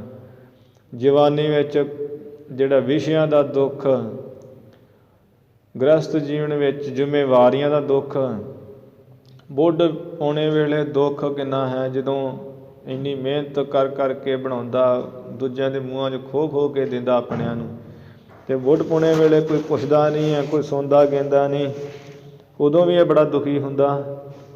ਇਹ ਜਿਹੜਾ ਦੁੱਖ ਹੈ ਨਾ, ਇਹ ਨਹੀਂ ਸਤਾਏਗਾ, ਉਹਨਾਂ ਨੂੰ ਸਤਾਉਂਦਾ ਨਹੀਂ, ਇਹ ਦੁੱਖ ਉਹਨਾਂ ਦਾ ਰਹਿੰਦਾ ਨਹੀਂ। ਜਾਂ ਦੁੱਖ ਕਾਮ ਦਾ ਕਿੰਨਾ ਦੁੱਖ ਹੈ, ਕਿੰਨਾ ਭਾਰੀ ਦੁੱਖ ਕਾਮ ਦਾ। ਮਹਾਰਾਜ ਕਹਿੰਦੇ ਨਿਮਕ ਸਵਾਦ ਕਾਰਨ ਕੋਟ ਦਿਨਸ ਦੁੱਖ ਪਾਵੈ, ਘਰੀ ਮੋਹ ਰੰਗ ਮਾਣ ਹੈ, ਫਿਰ ਬਹੁਰ ਬਹੁਰ ਪਛਤਾਵੈ। ਇਹ ਕਿੱਡਾ ਭਾਰੀ ਦੁੱਖ ਹੈ। ਕਾਮੰ ਨਰਕ ਵਿਸਰਾਮੰ ਬਹੁਤ ਜੋਨੀ ਪਰਮਾਵਨ ਹੈ। ਇਹ ਦੁੱਖ ਨਹੀਂ ਸਤਾਊਗਾ ਜਿਹੜੇ ਗੁਰੂ ਨਾਨਕ ਦੇ ਮਹਾਰਾਜ ਜੀ ਦੇ ਦੱਸੇ ਹੋਏ ਮਾਰਗ 'ਤੇ ਸਿੱਖੀ ਪੰਥ ਦੇ ਸ਼ਰਧਾ ਭਾਵਨਾ ਨਾਲ ਚੱਲਣਗੇ। ਕ੍ਰੋਧ ਦਾ ਕਿੰਨਾ ਭਾਰੀ ਦੁੱਖ ਹੈ, ਜਿਨ੍ਹਾਂ ਨੇ ਕਈਆਂ ਨੂੰ ਨਾਸ ਕਰ ਦਿੱਤਾ। ਕ੍ਰੋਧ ਕਰਕੇ ਕੀ ਨਹੀਂ ਬੰਦਾ ਕਰ ਦਿੰਦਾ। ਹੰਕਾਰ ਦਾ ਦੁੱਖ ਬੜਾ ਭਾਰੀ, ਹਉਮੈ ਦੀਰਘ ਰੋਗ ਹੈ, ਇਹ ਨਹੀਂ ਸਤਾਏਗਾ। ਲੋਭ ਲਾਲਚ ਦਾ ਕਿੰਨਾ ਭਾਰੀ ਦੁੱਖ, ਇਹ ਨਹੀਂ ਸਤਾਏਗਾ। ਮੋਹ ਕਿੰਨਾ ਭਾਰੀ ਦੁੱਖ, ਜਿਹੜਾ ਗੁਰੂ ਪਰਮਾਤਮਾ ਦੀ ਸੇਵਾ ਨਹੀਂ ਕਰਨ ਦਿੰਦਾ, ਇਹ ਦੁੱਖ ਨਹੀਂ ਸਤਾਏਗਾ। ਇਸੇ ਤਰ੍ਹਾਂ ਭੁੱਖ ਨਹੀਂ ਕਿਸੇ ਤਰ੍ਹਾਂ ਦੀ ਰਹਿ ਜਾਊਗੀ, ਭੁੱਖ ਨਹੀਂ ਸਤਾਊਗੀ। ਇਹ ਭੁੱਖ ਸਭ ਤੋਂ ਵੱਡਾ, ਇਹ ਵੀ ਬੜਾ ਤਗੜਾ ਦੁੱਖ। ਇੱਕ ਤਾਂ ਸਰੀਰ ਦੀ ਪ੍ਰਤੱਖ ਹੀ ਭੁੱਖ ਖਾਣ ਦੀ, ਇੱਕ ਧਨ ਦੀ ਭੁੱਖ, ਇੱਕ ਵਡਿਆਈ ਦੀ ਭੁੱਖ ਕਿ ਮੈਨੂੰ ਧਨ ਮੇਰੇ ਕੋਲ ਬੜਾ ਹੋਵੇ ਅਤੇ ਮੇਰੀ ਲੋਕ ਵਡਿਆਈ ਕਰਨ, ਵਾਹ ਵਾਹ ਮੈਨੂੰ ਕਹਿਣ ਫਲਾਣਾ ਬੜਾ ਤਗੜਾ ਹੈ, ਅਤੇ ਇਹ ਵੀ ਬੜੀ ਤਗੜੀ ਭੁੱਖ ਹੈ। ਇਹ ਭੁੱਖ ਨਹੀਂ ਸਤਾਊਗੀ। ਜਿਵੇਂ ਲਿਖਿਆ ਹੋਇਆ ਬਾਬਾ ਫਰੀਦ ਜੀ ਦਾ ਸ਼ਬਦ, ਫਰੀਦਾ ਮੌਤ ਨਾਲੋਂ ਭੁੱਖ ਬੁਰੀ, ਰਾਤ ਨੂੰ ਖਾਧੀ ਦਿਨੇ ਫੇਰ ਖੜੀ। ਇਹ ਮੌਤ ਨਾਲੋਂ ਨਾ ਜਿਹੜੀ ਭੁੱਖ ਉਹ ਜ਼ਿਆਦਾ ਮਾੜੀ ਆ, ਉਹ ਆਪੇ ਮਾੜੀ ਹੈ। ਮੌਤ ਇੱਕ ਦਿਨ ਆਉਣੀ ਹੈ, ਅਤੇ ਭੁੱਖ ਨਾਲ ਮੌਤ ਘੜੀ ਘੜੀ ਹੁੰਦੀ ਹੈ। ਇਹਦੇ ਰਾਤ ਰੋਟੀ ਖਾਧੀ ਸਵੇਰੇ ਫੇਰ ਖੜੀ, ਫੇਰ ਪੇਟ ਹੁੱਕਾ ਮਾਰਦਾ, ਸਵੇਰੇ ਖਾਧੀ 10 ਵਜੇ ਫੇਰ, ਦੁਪਹਿਰੇ ਫੇਰ, ਸ਼ਾਮੀ ਫੇਰ, ਇਹ ਰੱਜਦਾ ਹੀ ਨਹੀਂ। ਜਿਉਂ ਜਨਮ ਲੈ ਲਿਆ ਇਹ ਪੇਟ ਨਹੀਂ ਰੱਜਦਾ।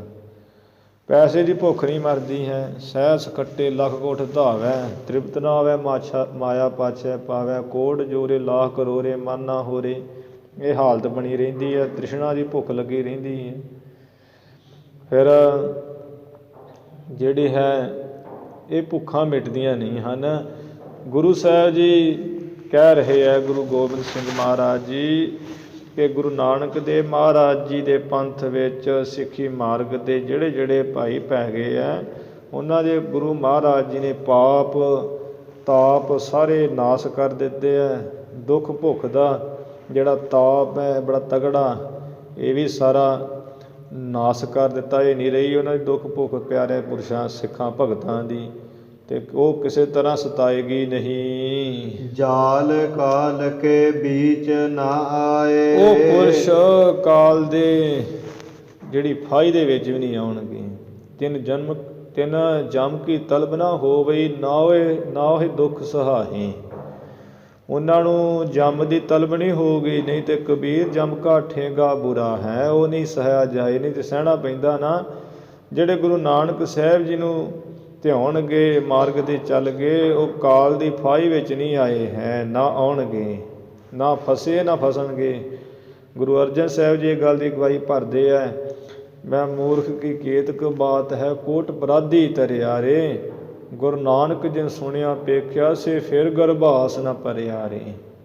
ਜਿਨ੍ਹਾਂ ਨੇ ਗੁਰੂ ਨਾਨਕ ਸਾਹਿਬ ਜੀ ਦੇ ਦਰਸ਼ਨ ਕੀਤੇ ਹੈ, ਉਹਨਾਂ ਦੇ ਬਚਨ ਬਿਲਾਸ ਸੁਣੇ ਹੈ, ਉਹ ਮਾਤਾ ਦੀ ਗਰਭ ਦੇ ਵਿੱਚ ਨਹੀਂ ਪੈਂਦੇ ਹਨ। ਜਿਹੜਾ ਮਾਤਾ ਦੀ ਗਰਭ 'ਚ ਨਹੀਂ ਪਿਆ, ਉਹਦਾ ਜਨਮ ਦਾ ਦੁੱਖ ਮਿਟ ਜਾਣਾ। ਜਨਮ ਲੈ ਕੇ ਉਹਨੇ ਕੋਈ ਮਾੜਾ ਕੰਮ ਨਹੀਂ ਕਰਨਾ। ਜਦੋਂ ਮਾੜਾ ਕੰਮ ਨਹੀਂ ਕਰਨਾ ਤੇ ਜੰਮ ਦਾ ਫਾਹ ਕਿੱਥੋਂ ਪੈਣਾ? ਉਹ ਪੈਣਾ ਹੀ ਨਹੀਂ। ਐਵੇਂ ਮੁਕਤ ਹੋ ਜਾਂਦੇ ਹੈ, ਜੰਮ ਦੀ ਫਾਹੀ ਵਿੱਚ ਨਹੀਂ ਫਸੇ ਹੈ। ਨਾਨਕ ਅੰਗਦ ਕੋ ਬਪਤਰਾ। ਗੁਰੂ ਗੋਬਿੰਦ ਸਿੰਘ ਮਹਾਰਾਜ ਕਹਿੰਦੇ, ਖਾਲਸਾ ਜੀ ਅਸੀਂ ਤਾਂ ਇਵੇਂ ਸਮਝਿਆ ਤੇ ਅਸੀਂ ਜਾਣਦੇ ਵੀ ਹਾਂ, ਕਿਉਂਕਿ ਉਹਨਾਂ ਦਾ ਹੀ ਸਰੂਪ ਹੈ ਗੁਰੂ ਗੋਬਿੰਦ ਸਿੰਘ ਮਹਾਰਾਜ। ਗੁਰੂ ਨਾਨਕ ਦੇਵ ਗੋਬਿੰਦ ਰੂਪ, ਗੁਰੂ ਨਾਨਕ ਪੂਰਨ ਗੁਰ ਅਵਤਾਰ। ਤੇ ਕਹਿੰਦੇ ਹੈ ਖਾਲਸਾ ਜੀ, ਗੁਰੂ ਨਾਨਕ ਦੇਵ ਮਹਾਰਾਜ ਨੇ ਸੰਸਾਰ ਦਾ ਭਲਾ ਕੀਤਾ। 69-70 ਸਾਲ ਦੀ ਉਮਰ, ਦੁਨਿਆਵੀ ਜਿਹੜੀ ਸਾਰੀ ਉਮਰ ਅਵਸਥਾ ਬਿਤਾ ਕੇ ਫਿਰ ਗੁਰੂ ਅੰਗਦ ਦੇਵ ਮਹਾਰਾਜ ਜੀ ਦੇ ਸਰੂਪ ਵਿੱਚ ਦੂਸਰਾ ਸਰੂਪ ਬਣਾ ਲਿਆ ਤੇ ਗੁਰੂ ਅੰਗਦ ਦੇਵ ਕਰਕੇ ਆਪਣਾ ਨਾਮ ਰੱਖ ਲਿਆ। ਗੁਰੂ ਅੰਗਦ ਦੇਵ ਰੂਪ ਕਰਕੇ ਆਪਣਾ ਸਰੀਰ ਦੂਸਰਾ ਧਾਰ ਲਿਆ। ਭਾਵ ਜੋ ਤੋਹਾ ਜੁਗਤ ਸਾਏ, ਸਹਿ ਕਾਇਆ ਫਿਰ ਪਲਟੀਐ। ਜੋ ਤੋਹਾ ਜੁਗਤ ਸਾਏ, ਸਹਿ ਕਾਇਆ ਫਿਰ ਪਲਟੀਐ। ਸਰੀਰ ਰੂਪੀ ਚੋਲਾ ਬਦਲਿਆ, ਜੋ ਤੋਹੀ ਗੁਰੂ ਅੰਗਦ ਦੇਵ ਰੂਪ ਕਰਕੇ ਸਰੀਰ ਧਾਰ ਲਿਆ। ਸੱਚੇ ਪਾਤਸ਼ਾਹ ਜੀ ਨੇ, ਜਿਵੇਂ ਉਹ ਭੱਟ ਸਾਹਿਬਾਨ ਲਿਖਿਆ ਹੋਇਆ ਹੈ ਕਿ ਗੁਰੂ ਨਾਨਕ ਦੇਵ ਜੀ ਮਹਾਰਾਜ ਆਪ ਨਾਰਾਇਣ ਕਲਾ ਧਰ ਜਗ ਮਹਿ ਪਰਵਰਿਓ। ਜੋਤ ਰੂਪ ਹਰ ਆਪ ਗੁਰੂ ਨਾਨਕ ਕਹਾਇਓ, ਤਾਤ ਅੰਗਦ ਭਾਇਓ, ਤਤ ਸਿਓ ਤਤ ਮਿਲਾਇਓ। ਐਵੇਂ ਤਤ ਦੇ ਨਾਲ ਤਤ ਮਿਲਾ ਕੇ ਗੁਰੂ ਅੰਗਦ ਦੇਵ ਕਰਕੇ ਸਰੂਪ ਧਾਰ ਲਿਆ ਦੂਸਰਾ। ਧਰਮ ਪ੍ਰਚਰ ਇਹ ਜਗ ਮੋਹ ਕਰਾ। ਤੇ ਗੁਰੂ ਅੰਗਦ ਦੇਵ ਮਹਾਰਾਜ ਰੂਪ ਹੋ ਕੇ ਫਿਰ ਸਿੱਖੀ ਧਰਮ ਨੂੰ ਇਸ ਸੰਸਾਰ ਵਿੱਚ ਬੜਾ ਪ੍ਰਚਲਿਤ ਕੀਤਾ, ਪ੍ਰਫੁੱਲਤ ਕੀਤਾ, ਜਾਂ ਬੜਾ ਇਹਦਾ ਸਿੱਖੀ ਧਰਮ ਦਾ ਪ੍ਰਚਾਰ ਕੀਤਾ। ਸੰਸਾਰ ਵਿੱਚ ਰਹਿੰਦਿਆਂ ਹੋਇਆਂ ਗੁਰੂ ਅੰਗਦ ਦੇਵ ਜੀ ਨੇ ਗੁਰੂ ਨਾਨਕ ਦੇਵ ਮਹਾਰਾਜ ਜੀ ਦੀ ਉਚਾਰੀ ਹੋਈ ਬਾਣੀ ਨੂੰ ਪੜ੍ਹਨ ਪੜ੍ਹਾਉਣ ਵਾਸਤੇ ਜਿਹੜੇ ਗੁਰਮੁਖੀ ਦੇ ਅੱਖਰ ਹੈ ਉਹਨਾਂ ਦਾ ਵੀ ਪ੍ਰਚਾਰ ਕੀਤਾ। ਅਮਰਦਾਸ ਪੁਨ ਨਾਮ ਕਹਾਇਓ। ਉਸ ਤੋਂ ਬਾਅਦ ਗੁਰੂ ਨਾਨਕ ਦੇਵ ਜੀ, ਗੁਰੂ ਅੰਗਦ ਦੇਵ ਜੀ ਫਿਰ ਤੀਸਰੇ ਸਰੀਰ ਵਿੱਚ ਆਏ। ਸਰੀਰ ਤੀਸਰਾ ਜੋਤ ਹੋਈ। ਗੁਰੂ ਅਮਰਦਾਸ ਫਿਰ ਆਪਣਾ ਨਾਮ ਕਹਾਇਆ ਤੀਸਰੇ ਸਰੂਪ ਵਿੱਚ। ਜਨ ਦੀਪਕ ਤੇ ਦੀਪ ਜਗਾਇਓ। ਜਨ ਕਹੀਏ ਮਾਨੋ ਕਿ ਜਿਵੇਂ ਦੀਵੇ ਤੋਂ ਦੀਵਾ ਜਗਾਇਆ ਜਾਂਦਾ ਹੈ ਨਾ, ਇੱਕ ਦੀਵੇ ਤੋਂ ਦੂਸਰਾ ਦੀਵਾ ਜਗਾਇਆ ਜਾਂਦਾ, ਇਸੇ ਤਰ੍ਹਾਂ ਦੀਵਾ ਜਗਾਇਆ ਹੈ। ਸਰੀਰ ਰੂਪੀ ਜੋਤ ਉਹੀ ਹੈ। ਜਿਵੇਂ ਅੱਗ ਇੱਕੋ ਹੀ ਹੈ, ਉਹ ਦੀਵੇ ਭਾਵੇਂ ਕਈ ਜਗਾਈ ਜਾਓ, ਅੱਗ ਤਾਂ ਇੱਕੋ ਹੀ ਹੈ ਨਾ। ਇਸੇ ਤਰ੍ਹਾਂ ਜੋਤ ਇੱਕੋ ਹੀ ਹੈ। ਸਰੀਰ ਰੂਪੀ ਜਿਹੜੇ ਦੀਵੇ ਹੈ ਮਨ ਉਹੀ ਜਗਾ ਰਹੇ। ਸਤਿਗੁਰੂ ਤੀਸਰਾ ਦੀਵਾ ਜਗਾਇਆ ਗੁਰੂ ਅਮਰਦਾਸ ਨਾਮ ਕਹਾ ਕੇ। ਜਪ ਵਰਦਾਨ ਸਮੈ ਬਹੁ ਆਵਾ। ਇਸ ਤਰ੍ਹਾਂ ਖਾਲਸਾ ਸੀ ਜੀ ਜੋ ਬੇਦੀ ਵੰਸ਼ ਦੇ ਰਾਜਿਆਂ ਨੇ, ਜੋ ਬੜੇ ਕਮਾਈ ਵਾਲੇ ਸਨ, ਬੜੇ ਅਭਿਆਸੀ ਤਪ ਤਪੱਸਿਆ ਵਾਲੇ, ਜਦੋਂ ਉਹ ਜਿਹੜਾ ਉਹਨਾਂ ਵਰਦਾਨ ਦਿੱਤਾ ਸੀ ਉਸ ਵੇਲੇ ਸੋਢ ਵੰਸ਼ ਦੇ ਰਾਜੇ ਨੂੰ, ਅਤੇ ਉਹ ਵਰਦਾਨ ਵੀ ਅਸੀਂ ਇਸ ਤਰ੍ਹਾਂ ਸਾਡੀ ਬੇਦੀ ਵੰਸ਼ 'ਚ ਕਲਯੁਗ ਦੇ ਵਿੱਚ ਇੰਨੇ 5000 ਤੋਂ ਉੱਪਰ ਵਰ੍ਹੇ ਜਾਣ ਤੋਂ ਬਾਅਦ ਗੁਰੂ ਨਾਨਕ ਦੇਵ ਰੂਪ ਗੁਰੂ ਪਰਮਾਤਮਾ ਜੋ ਵਾਹਿਗੁਰੂ ਅਕਾਲ ਪੁਰਖ ਹੈ, ਉਹ ਬੇਦੀ ਵੰਸ਼ ਵਿੱਚ ਅਵਤਾਰ ਧਾਰ ਕੇ ਗੁਰੂ ਨਾਨਕ ਨਾਮ ਕਹਾਉਣਗੇ ਅਤੇ 3 ਉਹ ਸਰੂਪ ਧਾਰਨਗੇ। 3 ਸਰੂਪਾਂ ਤੋਂ ਬਾਅਦ ਚੌਥਾ ਸਰੂਪ ਉਹ ਧਾਰਨਗੇ। ਸੋਢ ਵੰਸ਼ ਦੇ ਵਿੱਚ ਗੁਰੂ ਨਾਮ ਕਹਾਉਣਗੇ ਆਪਣਾ। ਤੁਹਾਡੀ ਸੋਢ ਵੰਸ਼ ਵਿੱਚ ਚੌਥੇ ਸਰੂਪ 'ਚ ਹੋ ਕੇ ਉਹ ਗੁਰੂ ਨਾਨਕ ਦੇਵ ਜੀ ਗੁਰੂ ਰਾਮਦਾਸ ਕਰਕੇ ਨਾਮ ਕਹਾਉਣਗੇ। ਇਸ ਤਰ੍ਹਾਂ ਮਹਾਰਾਜ ਕਹਿ ਰਹੇ ਖਾਲਸਾ ਜੀ, ਜਦੋਂ ਉਹ ਜਿਹੜਾ ਵਰਦਾਨ ਦਿੱਤਾ ਸੀ, ਉਹ ਵਰਦਾਨ ਕੀਤੇ ਹੋਏ ਦਾ ਸਮਾਂ ਆਇਆ। ਰਾਮਦਾਸ ਤਬ ਗੁਰੂ ਕਹਾਵਾ। ਤਦੋਂ ਸੋਢ ਵੰਸ਼ ਦੇ ਵਿੱਚ ਜਿਹੜੇ ਹੈ ਗੁਰੂ ਨਾਨਕ ਦੇਵ ਜੀ ਨੇ ਆਪਣਾ ਨਾਮ ਗੁਰੂ ਰਾਮਦਾਸ ਕਰਕੇ ਕਹਾਇਆ। ਸਤਿਗੁਰੂ ਰਾਮਦਾਸ ਕਰਕੇ ਕਹਾਇਆ। ਸੋਢ ਵੰਸ਼ ਨੂੰ ਭਾਗ ਲਾਏ। ਬਾਬਾ ਹਰਦਾਸ ਜੀ ਦੇ ਗ੍ਰਹਿ ਵਿਖੇ ਅਵਤਾਰ ਧਾਰਿਆ। ਤਿਹ ਵਰਦਾਨ ਪੁਰਾਤਨ ਦੀਆ। ਉਸ ਸੋਢੀ ਗੁਰੂ ਰਾਮਦਾਸ ਜੀ ਨੂੰ ਸ੍ਰੀ ਗੁਰੂ ਅਮਰਦਾਸ ਮਹਾਰਾਜ ਨੇ ਪਿਛਲੇ ਜਿਹੜੇ ਵਰ ਕਰਕੇ ਹੀ ਇਹ ਗੁਰਤਾ ਗਦੀ ਦਾ ਚਿੰਨ੍ਹ ਦਿੱਤਾ ਸੀ। ਅਮਰਦਾਸ ਸੁਰਪੁਰ ਮੁਗਲਿਆ। ਮੁਗਨੀ ਮਗ ਲਿਆ ਤੇ ਵਰਦਾਨ ਪੁਰਾਤਨ ਦੀਆ। ਉਹ ਜਿਹੜਾ ਵਰਦਾਨ ਪੁਰਾਤਨ ਪਹਿਲੇ ਸਮਿਆਂ ਵਿੱਚ ਬੇਦੀ ਵੰਸ਼ ਦੇ ਰਾਜੇ ਨੇ ਦਿੱਤਾ ਸੀ। ਸ੍ਰੀ ਨਾਨਕ ਅਮਰਦਾਸ ਸੁਰਪੁਰ ਮਗ ਲਿਆ। ਤੇ ਇਸੇ ਕਰਕੇ ਜੋ ਵਰਦਾਨ ਦਿੱਤਾ ਸੀ ਨਾ ਵੀ ਚੌਥੇ ਜਦੋਂ ਗੁਰੂ ਨਾਨਕ ਦੇਵ ਜੀ ਚੌਥਾ ਸਰੂਪ ਧਾਰਨਗੇ ਅਤੇ ਸੋਢ ਵੰਸ਼ ਦੇ ਵਿੱਚ ਰਾਮਦਾਸ ਕਰਕੇ ਨਾਮ ਕਹਾਉਣਗੇ। ਉਸੇ ਕਰਕੇ ਜੋ ਗੁਰੂ ਅਮਰਦਾਸ ਮਹਾਰਾਜ ਸਨ ਅਤੇ ਉਹਨਾਂ ਨੇ ਸੁਰ ਪਰ ਕਹੀਏ ਜੋ ਬੈਕੁੰਠ ਧਾਮ ਸੱਚਖੰਡ ਵਸੈ ਨਿਰੰਕਾਰ, ਆਪਣੇ ਨਿੱਜੀ ਸਥਾਨ ਦਾ ਜਿਹੜਾ ਹੈ ਮੱਗ ਲਿਆ, ਰਸਤਾ ਲੈ ਲਿਆ। ਭਾਵ ਸਤਿਗੁਰੂ ਗੁਰੂ ਅਮਰਦਾਸ ਮਹਾਰਾਜ ਬੈਕੁੰਠ ਦੇ ਨਿਵਾਸੀ ਹੋ ਗਏ। ਸਤਿਗੁਰੂ ਸੱਚਖੰਡ ਵਸੈ ਨਿਰੰਕਾਰ, ਸਤਿਗੁਰ ਜੋ ਕਾ ਤਹਾਂ ਨਿਵਾਸਾ, ਜੈ ਅਵਗਤ ਨਾਥ ਅਗਮ ਧਨੀ। ਉਸ ਥਾਂ 'ਤੇ ਸਤਿਗੁਰੂ ਮਹਾਰਾਜ ਜੀ ਨੇ ਜਾ ਕੇ ਨਿਵਾਸ ਕਰ ਲਿਆ, ਤਾਂ ਜੋ ਵੀ ਸੋਢ ਵੰਸ਼ ਨੂੰ ਭਾਗ ਲਾਉਣ ਲਈ ਹੁਣ ਅਸਾਂ ਨੇ ਆਪਣੀ ਜੋਤ ਜਿਹੜੀ ਹੈ ਸੋਢ ਵੰਸ਼ ਦੇ ਵਿੱਚ ਪ੍ਰਵੇਸ਼ ਕਰਕੇ ਅਤੇ ਗੁਰੂ ਰਾਮਦਾਸ ਨਾਮ ਕਹਾਉਣਾ ਹੈ। ਇਸ ਤਰ੍ਹਾਂ ਮਹਾਰਾਜ ਬੈਕੁੰਠ ਸੁਧਾਰ ਗਏ ਸਨ। ਗੁਰੂ ਗੋਬਿੰਦ ਸਿੰਘ ਮਹਾਰਾਜ ਜੀ ਖਾਲਸੇ ਨੂੰ ਦੱਸਦੇ ਹੋਏ ਇਹ ਬਾਣੀ ਉਚਾਰਦੇ ਹੋਏ ਕਹਿ ਰਹੇ ਵੀ ਖਾਲਸਾ ਜੀ, ਇਸ ਤਰ੍ਹਾਂ ਜਿਹੜੇ ਆ ਗੁਰੂ ਮਹਾਰਾਜ ਦਸੇ ਗੁਰੂ ਸਾਹਿਬਾਨਾਂ ਦੀ ਵਿੱਚ ਗੁਰੂ ਨਾਨਕ ਦੇਵ ਜੀ ਜੋਤ ਪ੍ਰਵੇਸ਼ ਹੋਈ, ਉਹ ਅੱਗੇ ਦੇ ਅੱਗੇ ਜਿਹੜਾ ਹੈ ਇਹ ਕਥਾ ਦੇ ਵਿੱਚ ਛੰਦ ਆ ਜਾਣੇ ਹੈ। 5ਵੇਂ ਅਧਿਆਏ ਦੇ ਵਿੱਚ ਉਹ ਆਪਾਂ ਜਿਹੜੇ ਅਕਾਲੀ ਦੀਵਾਨਾਂ ਵਿੱਚ ਸਰਵਣ ਕਰਾਂਗੇ। ਹੁਣ ਇੱਥੇ ਜਿਹੜੀ ਆਪਾਂ ਸਮਾਪਤੀ ਕਰੀਏ। ਧੰਨ ਧੰਨ ਸ੍ਰੀ ਗੁਰੂ ਗ੍ਰੰਥ ਸਾਹਿਬ ਜੀ ਮਹਾਰਾਜ। ਗੁਰੂ ਕੀ ਸੰਗਤ ਬਖਸ਼ਨਾਰ ਹੈ, ਬਖਸ਼ ਲੈਣਾ ਜੀ। ਭੁੱਲਾਂ ਚੁੱਕਾਂ ਦੀ ਖਿਮਾ ਕਰਨੀ, ਵਿਚਾਰਾਂ ਦੀ ਸਮਾਪਤੀ। ਜਬ ਵਰਦਾਨ ਸਮੈ ਬਹੁ ਆਵਾ, ਰਾਮਦਾਸ ਤਬ ਗੁਰੂ ਕਹਾਵਾ। ਤਿਹ ਵਰਦਾਨ ਪੁਰਾਤਨ ਦੀਆ, ਅਮਰਦਾਸ ਸੁਰਪੁਰ ਮਗ ਲਿਆ। ਵਾਹਿਗੁਰੂ ਜੀ ਕਾ ਖਾਲਸਾ, ਵਾਹਿਗੁਰੂ ਜੀ ਕੀ ਫਤਿਹ।